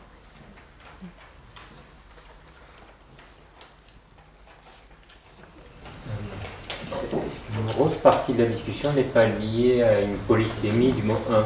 C'est-à-dire qu'il y a des endroits où on l'utilise dans un sens et des endroits où on l'utilise dans l'autre sens. Par exemple, on va dire, on va l'utiliser tantôt en tant qu'unité du multiple, et puis à un autre moment, on va en parler en tant que l'unité qui rassemble les choses, par exemple. Oui, mais c'est tout à fait vrai qu'il y a une polysémie de l'unité, c'est-à-dire qu'il y a toute une multiplicité de types d'unités, mais en même temps, justement, la notion d'un, elle est censée les rassembler toutes, justement.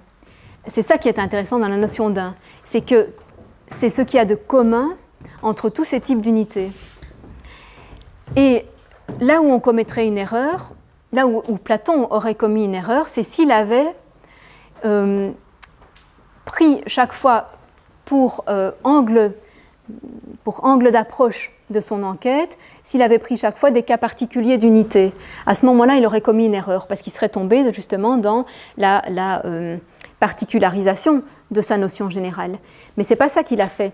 Il a chaque fois pris l'un comme notion générale, Donc, c'est-à-dire ce que signifie vraiment l'un dans tous les cas où on l'applique à quelque chose. Et il a considéré quand même qu'on pouvait le considérer, qu'il y avait néanmoins plusieurs manières de le poser. Donc l'un en tant que général, sans diminuer en rien sa généralité, on peut le prendre ou bien avec l'être ou bien sans l'être. Et tout le reste a été des conséquences de ça, de lui attribuer ou pas l'être. Donc tout le reste est venu après. Les déductions que tu dis, effectivement, le fait que ce soit plutôt au sens d'un rassemblement de parties ou pas, c'est une conséquence de son analyse de la généralité. Ce n'est pas parce qu'il a remarqué par expérience que dans certains cas particuliers, c'est une unité de partie ou que ce ne l'est pas. Et je dirais même que l'expérience n'aurait servi à rien, puisque l'expérience nous montre toujours que l'un est en même temps multiple, que toute unité est une unité de multiplicité. Et pour préciser, il y a une seule chose il y a certaines choses qui ne sont pas divisibles, il n'y en a pas beaucoup, mais par exemple, comme je vous l'avais déjà dit, le point en géométrie, ça pour eux c'est toujours l'exemple qu'ils prennent les Grecs, le point géométrique n'est pas divisible, puisque c'est par définition qu'on le dit. Mais on ne pose jamais qu'il n'y a qu'un point qui existe. Donc il est un au sens de un par rapport aux autres, il est un dans une pluralité. Donc il est dit à la fois, il implique une multiplicité, voilà ce que je veux dire. C'est pas qu'il a la multiplicité en lui, mais c'est que quand on pose le point, on pose évidemment qu'il y en a une multiplicité possible. Ou alors on dirait tout ce qui existe est seulement un point, mais personne ne dit ça. Bon, ça serait une thèse absurde de dire. Donc c'est vraiment important d'insister effectivement là-dessus, c'est qu'on s'en tient à l'analyse de la notion comme la plus générale possible, comme donc pouvant s'appliquer a priori à n'importe quel cas. Ça doit être valide pour n'importe quel cas auquel on l'applique, parce qu'on ne s'intéresse pas justement aux applications. On s'intéresse qu'à ce qu'implique, ce qui s'ensuit de la notion elle-même. Et ça, je pense que quand même il s'y tient. Je pense que c'est... Bon, on peut essayer de lui chercher des défauts. Il y a des endroits du raisonnement où il est un petit peu en défaut, je veux dire, où on pourrait dire il déduit des choses pas tout à fait correctement. Mais sur ce point, je pense qu'il respecte sa propre consigne. Et c'est pas par hasard, alors ça aussi c'est important, j'aurais pu le dire aussi, c'est pas du tout par hasard qu'il choisit ce terme-là, le terme de 1. Parce que, bon, bien sûr, ça fait référence à Parménide, mais c'est pas seulement ça, c'est que le terme 1 est un des rares termes qui s'applique absolument à tout, justement. Il n'y a pas une seule chose qui existe et qui ne soit pas une d'une façon ou d'une autre. Le terme 1, c'est un terme universel. Et donc, il est étroitement lié à l'être. Et c'est pour ça aussi que l'un implique l'être et que l'être implique l'un. Comme il le dira aussi dans le Sophiste, l'être implique l'un. Si on avait commencé par poser comme notion générale à analyser la notion de être, on aurait dû lui attribuer l'un. Ça aurait été impossible de le faire autrement. Donc, ça fait partie de l'ontologie de ne s'occuper que des termes les plus universels, que des termes qui s'appliquent à tous les étangs. Parce que l'ontologie, c'est l'étude de tous les étangs par leurs structures les plus générales. Et ça, on le voit très bien dans le choix de ces notions. Il n'a pas choisi la notion homme ou la notion grand, parce que c'est des notions, il aurait pu faire l'analyse et voir ce que ça impliquait, mais ça aurait été beaucoup moins intéressant du point de vue ontologique que d'arriver avec cette inséparabilité de l'un et de l'être.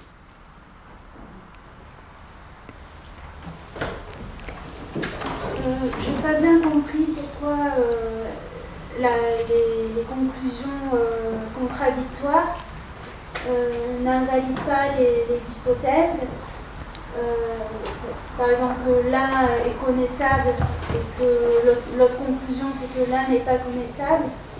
Si ça n'invalide pas les hypothèses, est-ce que c'est parce que l'un est connaissable d'une certaine façon et sinon il n'est pas connaissable d'une autre façon? C'est ça la raison ou... Voilà, c'est ça.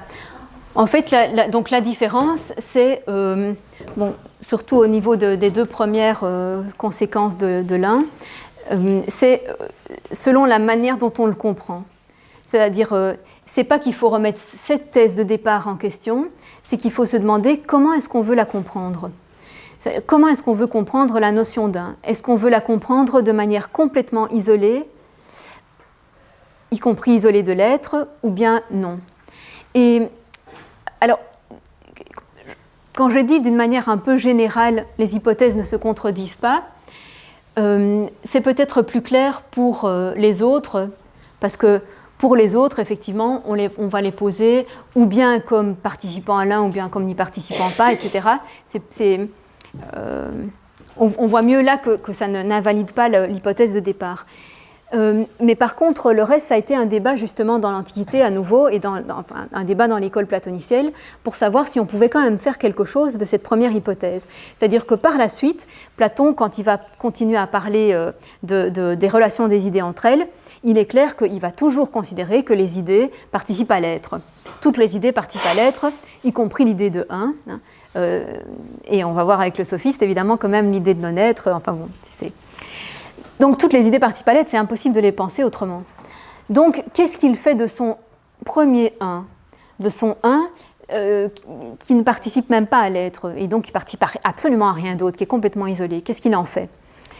Il a l'air de le rejeter. Hein. Il a l'air de rejeter cette hypothèse, enfin cette conséquence de l'hypothèse, en disant on ne peut pas le penser comme ça. Mais dans la suite de l'école platonicienne, c'est quelque chose qui va être réhabilité. C'est-à-dire on va...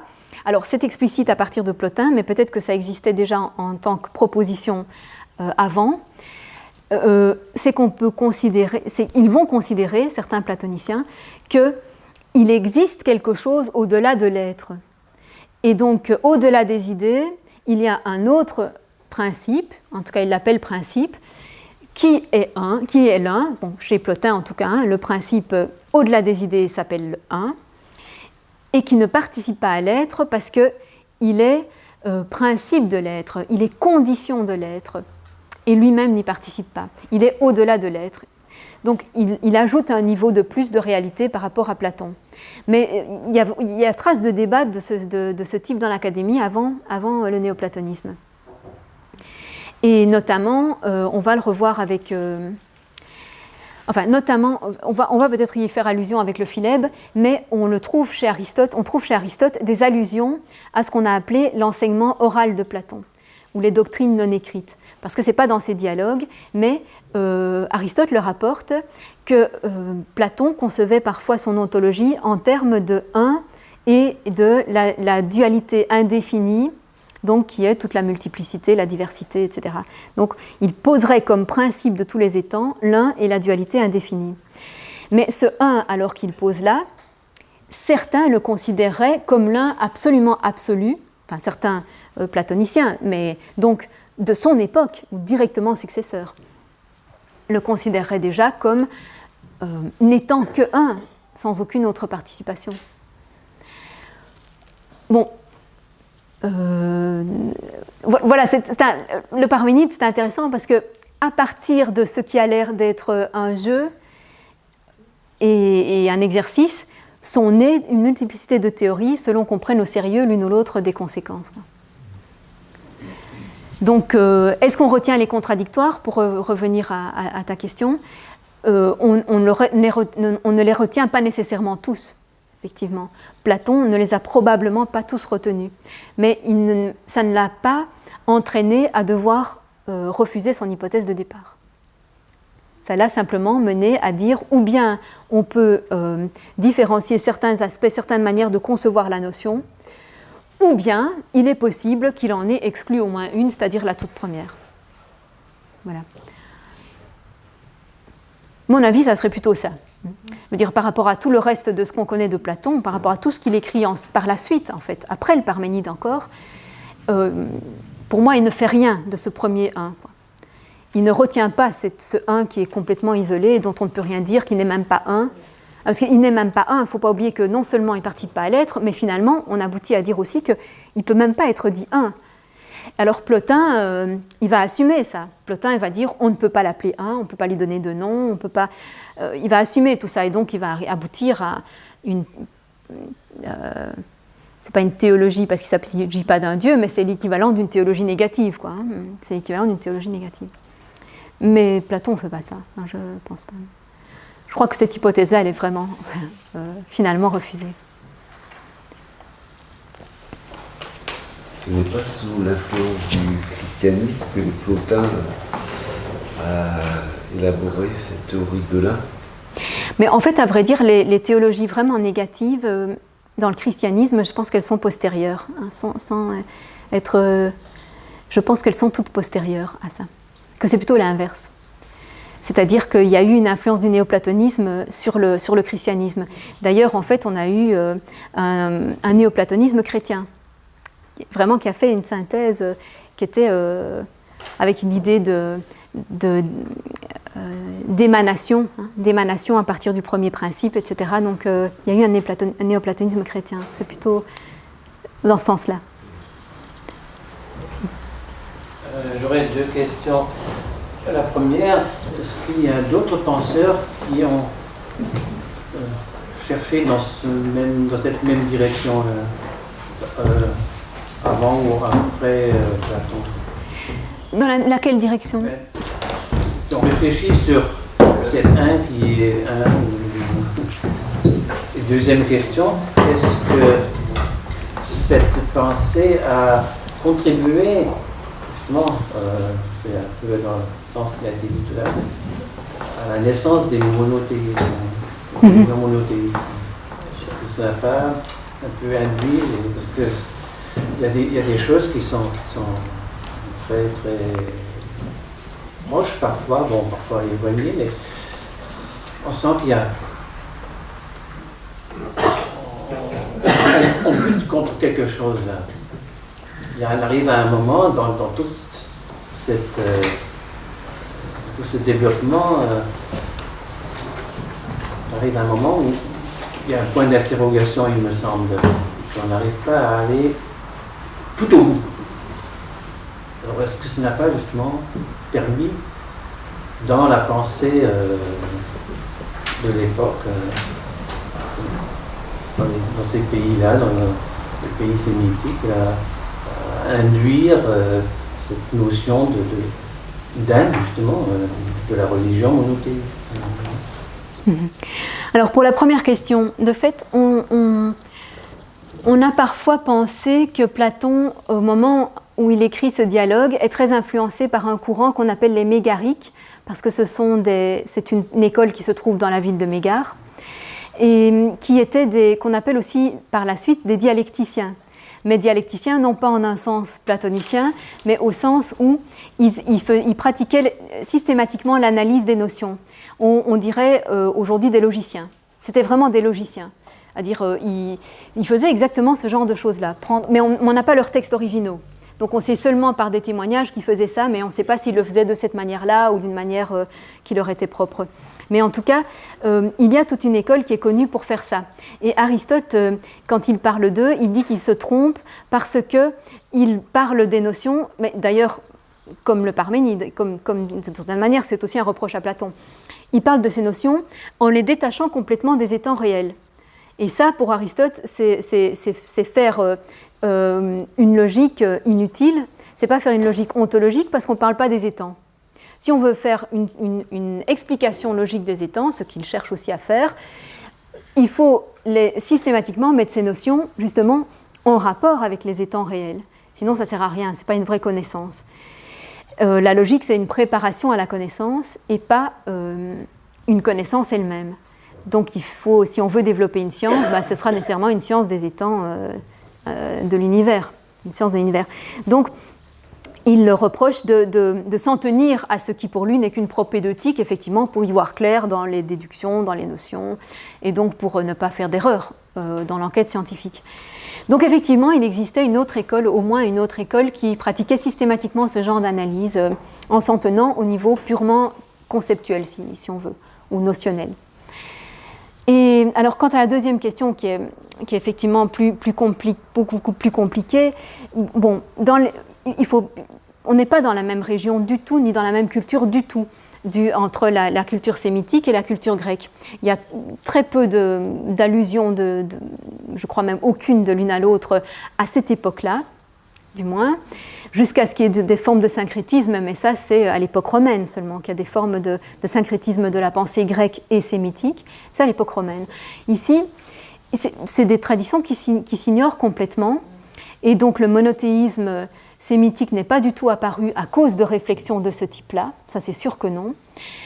Ce qui est là je reprends ce que j'ai dit tout à l'heure, hein, ce qui est certain, c'est que le néoplatonisme, avec sa projection vraiment du principe suprême comme un, hein, donc sa projection de l'un comme principe suprême au-delà de l'être, au-delà de tout, celui-là a eu un effet sur la théologie savante chrétienne, hein, savante. Parce que si tu regardes les évangiles, il n'y a rien d'intellectuel comme ça, il n'y a rien, quoi. Il n'y a pas besoin, le christianisme, comme justement Christologie, n'a pas besoin de tout ça. Mais c'est vraiment la théologie savante qui a commencé à discourir sur des choses de plus en plus complexes, et là c'est sous l'influence de la philosophie. Mais alors à ce moment-là, on est déjà dans la philosophie néoplatonicienne.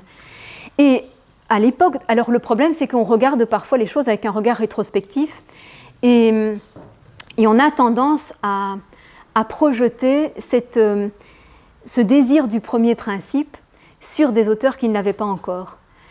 Et notamment, ça ne marche pas du tout chez Aristote et ça ne marche pas du tout chez Platon. Chaque fois qu'il parle des idées, on va le voir avec le sophiste, ça sera très clair, il parle d'une multiplicité irréductible et il n'essaie pas de les unifier. Il essaie d'établir le maximum de relations entre elles. Et la richesse, c'est la relation. Ce n'est pas l'unification qui est la richesse. Donc ce n'est pas une pensée de l'un, Platon. C'est une pensée de la multiplicité de l'être. C'est quand même assez clair. Voilà. Alors pourquoi, au cours de l'histoire, cette avancée vers de plus en plus de recherche d'un principe unique, ça on pourrait vraiment se le demander, mais ça s'étend quand même sur plusieurs siècles.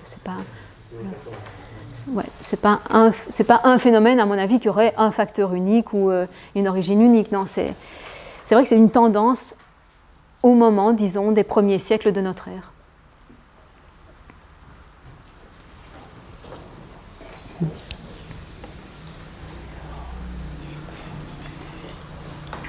Oh, c'est simplement une idée, c'est le cas de le dire. À un moment donné, tu as dit les idées peuvent recevoir les attributs les unes des autres, quelque chose comme ça. Et ce matin, ou hier plutôt, j'ai écouté dans cette émission que tu connais bien et pour cause, sur France Culture, là, je crois que c'était sur Machiavel, parce que comme je travaille en même temps, je ne suis pas très attentif. Mais justement, cette notion, moi, qui m'intéresse beaucoup, de finitude, sur laquelle je réfléchis beaucoup et que je travaille, là, il y avait une chose qui m'avait fait signe, c'est-à-dire que Machiavel parle d'une insertion, d'une intersection des temps qui se rencontrent. Je pense que je suis quand même clair, parce que c'est instantané. Et pour moi, c'est un peu ce que veut dire le contingent d'une vie, quoi. Est-ce que je fais pas des erreurs? Alors, ça corrobore aussi ce que tu disais avant, le passage instantané d'un temps à l'autre. La naissance est dure, mais tout est fait dans l'instant.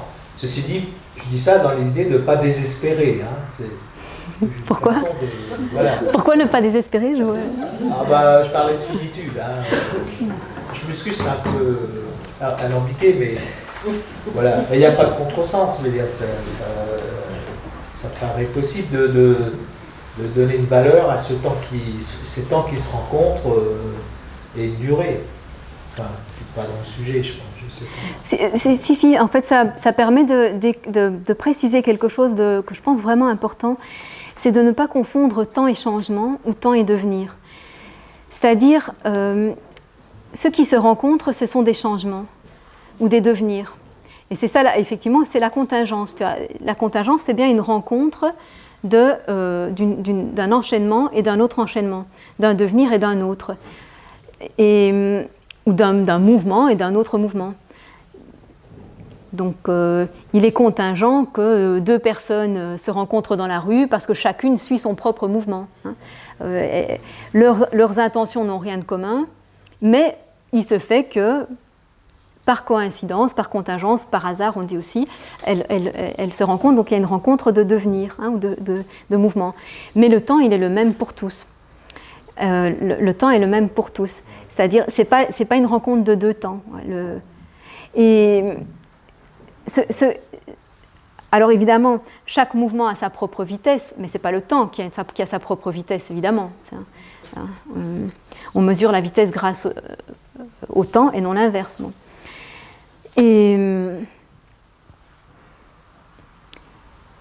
Et donc, tout mouvement, effectivement, est mesurable par un certain temps. C'est ça que ça veut dire quand on dit un processus se fait dans le temps, hein, quelque chose se déploie dans le temps, ça veut dire est mesurable par le temps, parce que ça a une certaine durée, simplement. Le temps étant une durée de changement. Et en revanche, quand on dit que quelque chose se fait sans qu'il y ait du temps qui passe, c'est précisément parce que ce n'est pas un changement qui a une expansion, hein, qui a une durée. Et donc c'est pour ça qu'Aristote dira « l'instant n'est pas du temps ». L'instant n'est pas du temps, c'est une limite entre deux temps, enfin entre deux parties du temps. C'est une limite entre deux parties du temps.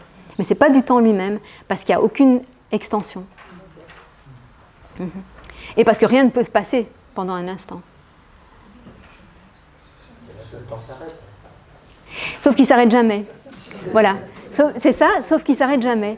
D'où aussi la différence avec l'espace. Parce que dans l'espace, c'est pareil. Vous avez la limite, hein, la limite spatiale dans n'importe quelle étendue. La limite dans une étendue n'a pas d'étendue elle-même. Hein, donc c'est la même chose, c'est analogue. Si ce n'est que dans une étendue, on peut tracer effectivement la limite. Alors que dans le temps, on peut placer le repère, mais on ne peut pas arrêter le temps. Voilà. Donc c'est la grande différence. D'où aussi la question, qu'est-ce que c'est que cet instant présent qui se déplace tout le temps, puisque comment se succèdent les présents? On peut dire, est-ce qu'on saute de l'un à l'autre, ou bien... et donc Aristote dit, on ne saute pas de l'un à l'autre, on ne saute pas d'un instant à un autre. Ce qui se passe, c'est que on retrouve d'ailleurs les apories de Zénon sur le mouvement, hein. C'est que puisqu'on a un continu, hein, on n'est jamais dans un instant, évidemment. C'est pas qu'on saute d'un instant à l'autre, c'est qu'on n'est jamais dans l'instant. C'est qu'on est toujours dans le temps et jamais dans l'instant, puisqu'on ne peut pas le couper. Et donc tout ce qu'on essaiera de saisir, ça sera toujours du temps, ça sera toujours une extension aussi petite soit-elle. Donc dans le temps, les limites ne sont pas atteignables.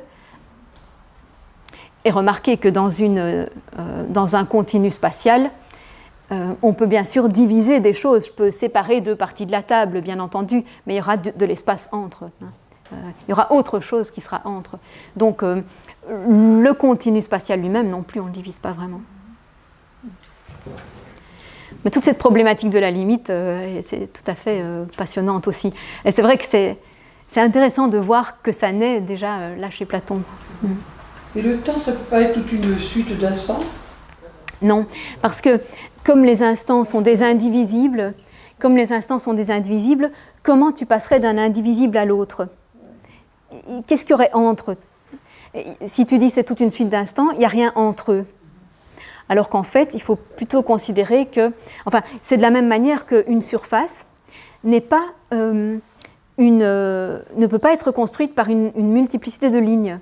Tu ne peux pas composer une surface par des lignes, ni une ligne par des points. Ce n'est pas possible de les composer, hein, parce que tu auras toujours une ligne de plus, tu as une infinité de lignes, donc il t'en faudra toujours plus pour composer la moindre surface. Un déplacement de ligne. Pardon ? Une surface est un déplacement. Voilà, on peut dire un déplacement, mais il y a une infinité de positions de lignes possibles.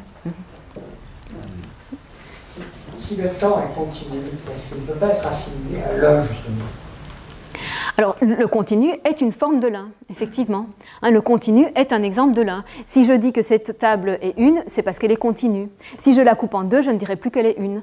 Donc c'est bien parce qu'elle a perdu son type d'unité qui était la continuité. C'est tout à fait vrai. Hein, le continu, c'est une forme très courante, la plus courante peut-être même d'unité. Après, il y a des unités plus fortes qu'on ne peut pas diviser, etc. Il y a des unités purement conceptuelles aussi, une notion. Ce n'est pas un continu, une notion, c'est une unité au sens logique, ou au sens, j'allais dire, au sens où la pensée unifie, mais ce n'est pas dans un sens spatial, donc pas continu. Voilà. Mais c'est tout à fait vrai, le continu est une des formes de l'un.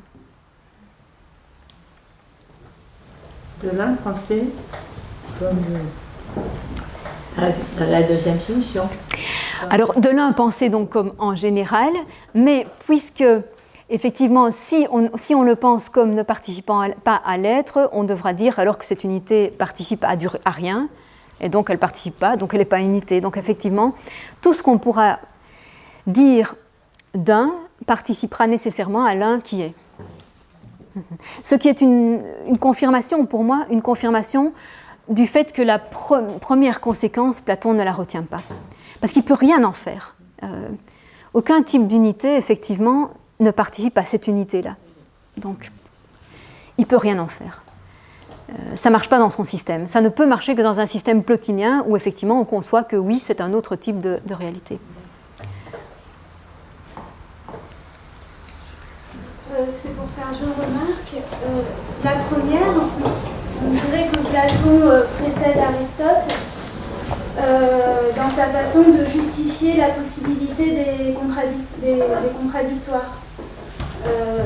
Aristote utilise le fait qu'on peut considérer quelque chose en puissance ou en acte pour justifier la possibilité des contradictoires. Et là, apparemment, les deux premiers contradictoires ne s'opposeraient pas si on dirait que l'un, il peut être en puissance soit uniquement un, soit sans participer à l'être, soit un sans participer à l'être, et après, il peut être l'un ou l'autre. Et du coup, c'est pas si révolutionnaire que ça, l'idée d'Aristote de justifier les contradictoires en considérant des notions, en distinguant les notions de puissance et d'acte. Et la deuxième chose que je voulais dire, dans la première difficulté par rapport au texte, quand il dit la forme est-elle tout entière dans chaque participant ou en partie, ça fait penser à la distinction en sciences entre variables intensives et variables extensives. Par exemple, le volume, c'est une variable extensive, parce que quand on prend un volume, on peut le diviser en plusieurs sous-volumes. Et la température est une variable intensive parce que chaque point du corps qu'on considère a la même température. Et du coup, là, l'idée du voile, ce serait... ça représente en fait la variable extensive. Elle ne convient pas, mais alors l'idée platonicienne, ce serait peut-être une variable intensive. Enfin non, je dis ça comme ça, mais... mais en tout cas, là on dirait qu'il y a la différence entre variable intensive et variable extensive. La différence entre les variables telles que le volume, le nombre de molécules, etc. et les variables intensives qui sont la température, la pression, qui sont les mêmes en chaque point, qui ne sont pas séparables en parties en fait. Moi, je vais commencer par la première. En fait, c'est une suggestion qui est tout à fait intéressante pour justifier la troisième conséquence, enfin la troisième manière de poser l'un, tout à fait intéressant, si ce n'est qu'évidemment on n'a aucune trace, aucun signe, ni dans ce dialogue, ni dans aucun autre dialogue de Platon, aucun signe qu'il aurait déjà pensé en termes de puissance. Absolument aucun. Et donc, mais ce serait intéressant effectivement de comprendre de cette manière cette troisième manière de considérer l'un en disant que quand il n'est pas, il est en puissance d'être, et quand il est en puissance de ne pas être, et c'est ça qui expliquerait pourquoi on le pose comme tantôt étant et tantôt n'étant pas. Sinon, c'est vrai qu'on se demande pourquoi Platon fait ça. Pourquoi est-ce que Platon estime qu'on peut dire qu'il y a une alternance? Bon, oui, on voit bien que pourquoi pas, sauf qu'il vient d'exclure la première position, donc pourquoi est-ce qu'il la récupère pour dire qu'il y a une alternance? On ne voit pas trop. Est-ce qu'il veut dire ça, qu'il y a ce qui est, voilà, que ce serait en puissance d'être? Ça serait une lecture intéressante, sauf que, voilà, juste qu'elle a l'air ne pas exister encore chez lui, quoi. Mais en revanche, ce à quoi ça peut servir, c'est que ça lui permet de parler justement de l'alternance entre être et non-être, et donc de préparer d'autres enquêtes sur le passage de l'un à l'autre. Moi, je l'avais compris comme uniquement ça, quoi, comme se préparant, disons simplement pour des enquêtes postérieures, ça lui donnait l'occasion. Mais on n'a jamais trace d'un être en puissance. Si, dans le sophiste, il y a la définition de l'être comme puissance d'agir et de subir, mais c'est vraiment au sens de capacité, quoi. C'est au sens banal de capacité. Voilà, c'est pas au sens de puissance qui s'oppose à l'acte. Donc non. Enfin, voilà. Mais c'est vrai que ce serait intéressant de lire comme ça la troisième hypothèse. Ah oui, alors bon, pour en revenir à l'histoire des variables intensives et extensives, en fait, je ne connais pas bien la théorie scientifique à laquelle tu fais allusion, mais ce qui est vraiment... en fait, je pense que chez Platon, il y a trois possibilités. Il y a trois niveaux, si on veut, pas de participation, mais pour laquelle une chose peut en posséder une autre. Donc, ou bien on peut considérer les choses matériellement, c'est ce qui est dans la plupart des cas adéquat. C'est-à-dire que une chose est commune à plusieurs parce qu'elle se divise effectivement matériellement en toutes celles-là. Il y a un stade intermédiaire qui est l'exemple donné par Socrate, celui du jour. Le jour se trouve partout, mais il ne se divise pas. Et puis, il y a l'exemple qui doit correspondre aux idées, celui qui est vraiment la bonne manière de penser l'idée, c'est de dire que l'idée est en chacun, même pas à la manière du jour. Parce que le jour, ça reste quand même encore quelque chose qui est localement situé. On peut dire que le jour accompagne le temps, le jour est une mesure du temps, et le temps accompagne le mouvement qui est impossible sans des corps qui changent. Donc il y a une inscription dans la matière. Et l'idée doit être plus indépendante que ça. Elle doit être plus indépendante que ça, elle doit avoir aucune inscription dans la matière, elle doit pouvoir exister même s'il n'existait pas de matière. Donc Socrate, je pense, était sur la bonne voie, mais en dématérialisant un peu le commun, en dématérialisant ce qui est commun à beaucoup de choses, mais il n'est pas arrivé jusqu'au bout. Alors, où se trouve la variable intensive là? J'imagine que c'est dans l'état intermédiaire. Pardon? Voilà, dans l'étape intermédiaire. C'est ça. Mais donc, ce n'est pas encore au sens de ce que l'idée, ce n'est pas encore la relation que doit avoir l'idée par rapport à la chose, qui doit être en même temps complètement indépendante. Ouais. Mais dont vous remarquerez que finalement, on n'a pas encore on n'est pas arrivé, Platon n'est pas arrivé à le dire positivement, ce qu'est exactement cette relation. Il a dit beaucoup de choses qu'elle n'est pas, mais quant à dire positivement ce qu'elle est, il n'y est pas encore arrivé.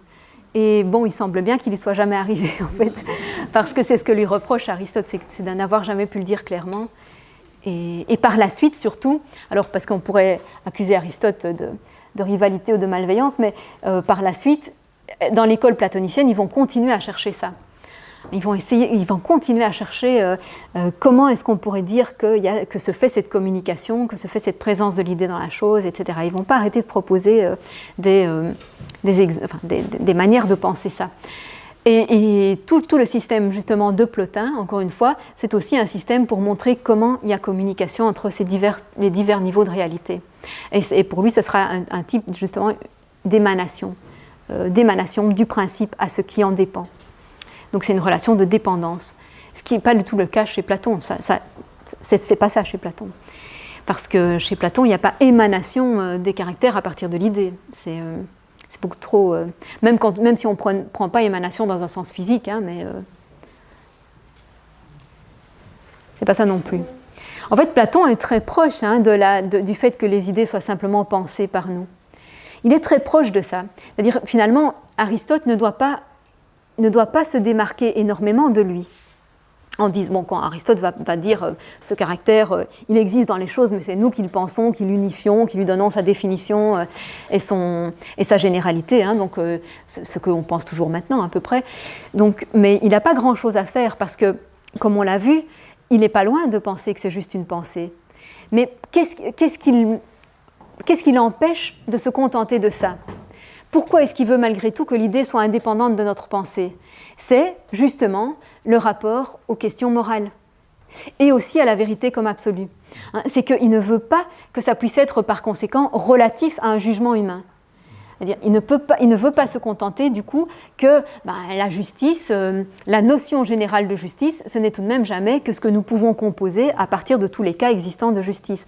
Et ce n'est pas quelque chose par conséquent d'absolu. On pourra toujours le contester et dire non, pour moi c'est plutôt ça que ça. Il n'y aura jamais un arbitre absolu qui dira, un critère absolu pour dire c'est ça et c'est pas autre chose. Et c'est ça qui le dérange. On sent que c'est ça qu'il cherche. Et donc, en ce sens, Nietzsche n'a vraiment pas eu tort de dire que Platon construit toute sa théorie à une fin morale. Alors, simplement, c'est un peu exagéré de dire que ça se réduit à ça, parce que c'est aussi à des fins théoriques. Je veux dire, il a vraiment envie de savoir, il a envie alors ça c'est l'aspect, disons, quête de la vérité, il a vraiment aussi envie qu'il y ait une définition qui, elle aussi, soit absolue. Je veux dire que ce ne soit pas une connaissance, disons, la plus vraisemblable ou la plus exacte possible étant donné notre finitude. Voilà, il a envie qu'il y ait une connaissance qui soit absolument vraie. Et donc, pour ça, il faut poser que nous pouvons atteindre par la pensée, parce que ce n'est pas séparé de nous, encore une grande différence avec Plotin, ce n'est pas séparé de nous, nous pouvons atteindre par la pensée quelque chose qui, cependant, n'est pas établi par nous, n'est pas construit par nous. Nous le découvrons, mais il préexistait.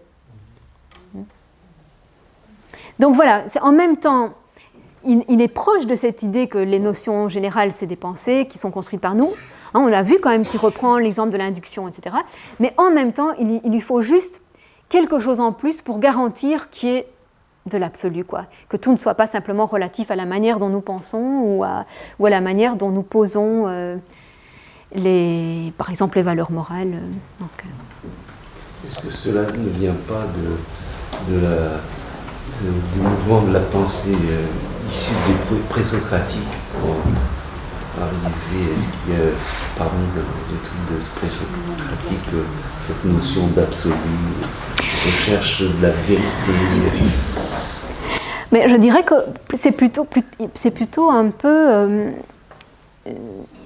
c'est plutôt un peu un éloignement de Platon par rapport aux présocratiques, pour lesquels, quand même pour la plupart d'entre eux, la connaissance du sensible, étant donné justement qu'elle devait s'adapter à quelque chose toujours en mouvement, toujours en changement, elle ne pouvait pas se déclarer absolue. Il y a quand même beaucoup de courants présocratiques qui établissent tout à fait qu'il n'y a pas de connaissance absolue.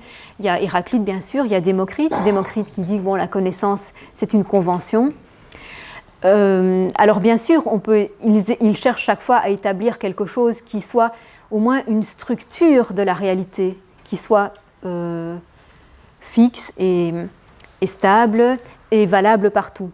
Mais c'est seulement dans ces structures explicatives qu'on peut trouver ça.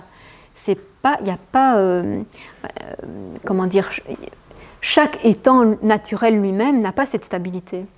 Donc finalement, le seul prédécesseur de Platon pour tout ça, c'est Parménide. Et donc, ce n'est pas du tout un hasard si c'est Parménide auquel Platon fait appel ici. C'est évident que c'est cette tradition-là. Il n'y a que Parménide qui a vraiment posé un absolu dans son poème en disant si on pose être et qu'on définit correctement ce que c'est être, alors on doit dire qu'il est absolument un, qui est absolument indivisible, immobile, inengendré, sans distinction, etc. Et le seul objet possible de la pensée.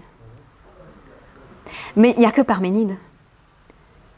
Tous les autres, c'est vraiment pour tous les autres, la connaissance, c'est vraiment plutôt un compromis entre ce qui change tout le temps et des structures stables qu'on peut quand même y découvrir. Et c'est ce qui sera le cas chez Aristote aussi. Donc je dirais que ce n'est pas le plus fréquent chez les Grecs finalement. Mais c'est sûr que ça aura une influence importante parce que Platon a une influence évidemment importante dans toute l'Antiquité. Et pour la suite. Et pour la suite.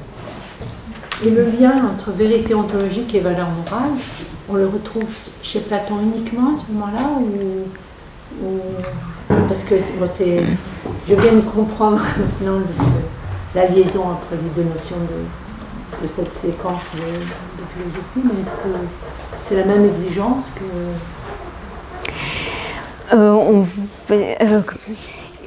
Ça dépendra des courants, effectivement. Il y a des courants qui voudront de nouveau faire ce lien, par exemple les stoïciens, mais ils le feront d'une toute autre manière. Les stoïciens, ils considèrent... Alors, premièrement, à partir de l'époque hellénistique, donc de la fin de l'époque des cités, etc., époque de la conquête d'Alexandre, la recherche en philosophie change complètement d'intention et d'orientation. C'est-à-dire, elle devient principalement éthique. La question devient principalement comment vivre. Parce que tout a été bouleversé, en fait. Toutes les comment dire, tout le cadre de la vie grecque a été bouleversé.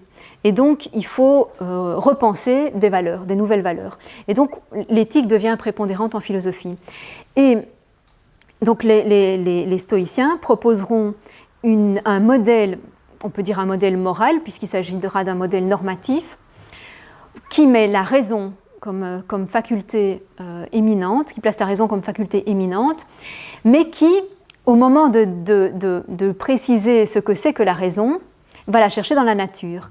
Et voilà le lien. Donc, pour faire reposer une morale entièrement raisonnée, complètement traversée par la raison, ils la déduisent, enfin, ils prétendent la déduire d'une raison universelle qui est indiquée, donc qui est un logos universel, et donc qu'on peut constater en étudiant l'univers.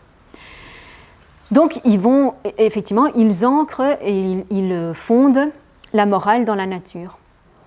Aristote ne fait pas du tout ça, puisque au contraire, il fait une coupure tout à fait radicale entre la théorie et la pratique, c'est-à-dire entre ce qu'on peut connaître de l'étang en général, de tout ce qui est, et la manière dont on doit poser la vie humaine, comment construire la vie, c'est tout à fait autre chose. C'est vraiment tout le domaine pratique repose sur le choix libre, sur la liberté. Voilà. Le principe de la pratique, c'est la liberté, le principe de la théorie, c'est l'immuable.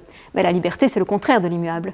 La liberté, c'est il n'y a rien de déterminé d'avance, il n'y a que du choix, et donc, justement, rien n'est écrit. C'est complètement opposé. Donc, il y aura les deux.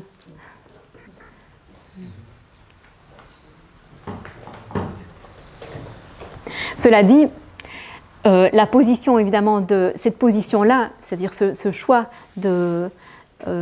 d'estimer que la pratique, l'action humaine est déterminée par la liberté, enfin est déterminée est caractérisée par la liberté, c'est un choix ontologique quand même, parce qu'il faut pouvoir justifier ontologiquement que la liberté est possible. Donc on est obligé de dire l'être humain a quelque chose de particulier qui fait qu'il n'est pas simplement un enchaînement physico-chimique purement déterminé comme tous les autres phénomènes physiques. Il faut pouvoir le justifier. Et donc il y en a qui ont cherché à le justifier. Par exemple les épicuriens, ils ont essayé de justifier la liberté ontologiquement. Aristote, pas vraiment, c'est-à-dire il n'a pas vraiment affronté les objections les plus sceptiques à ce propos.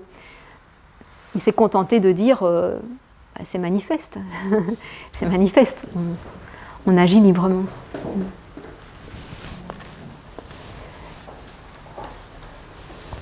Voilà, mais si tout est clair, à la semaine prochaine.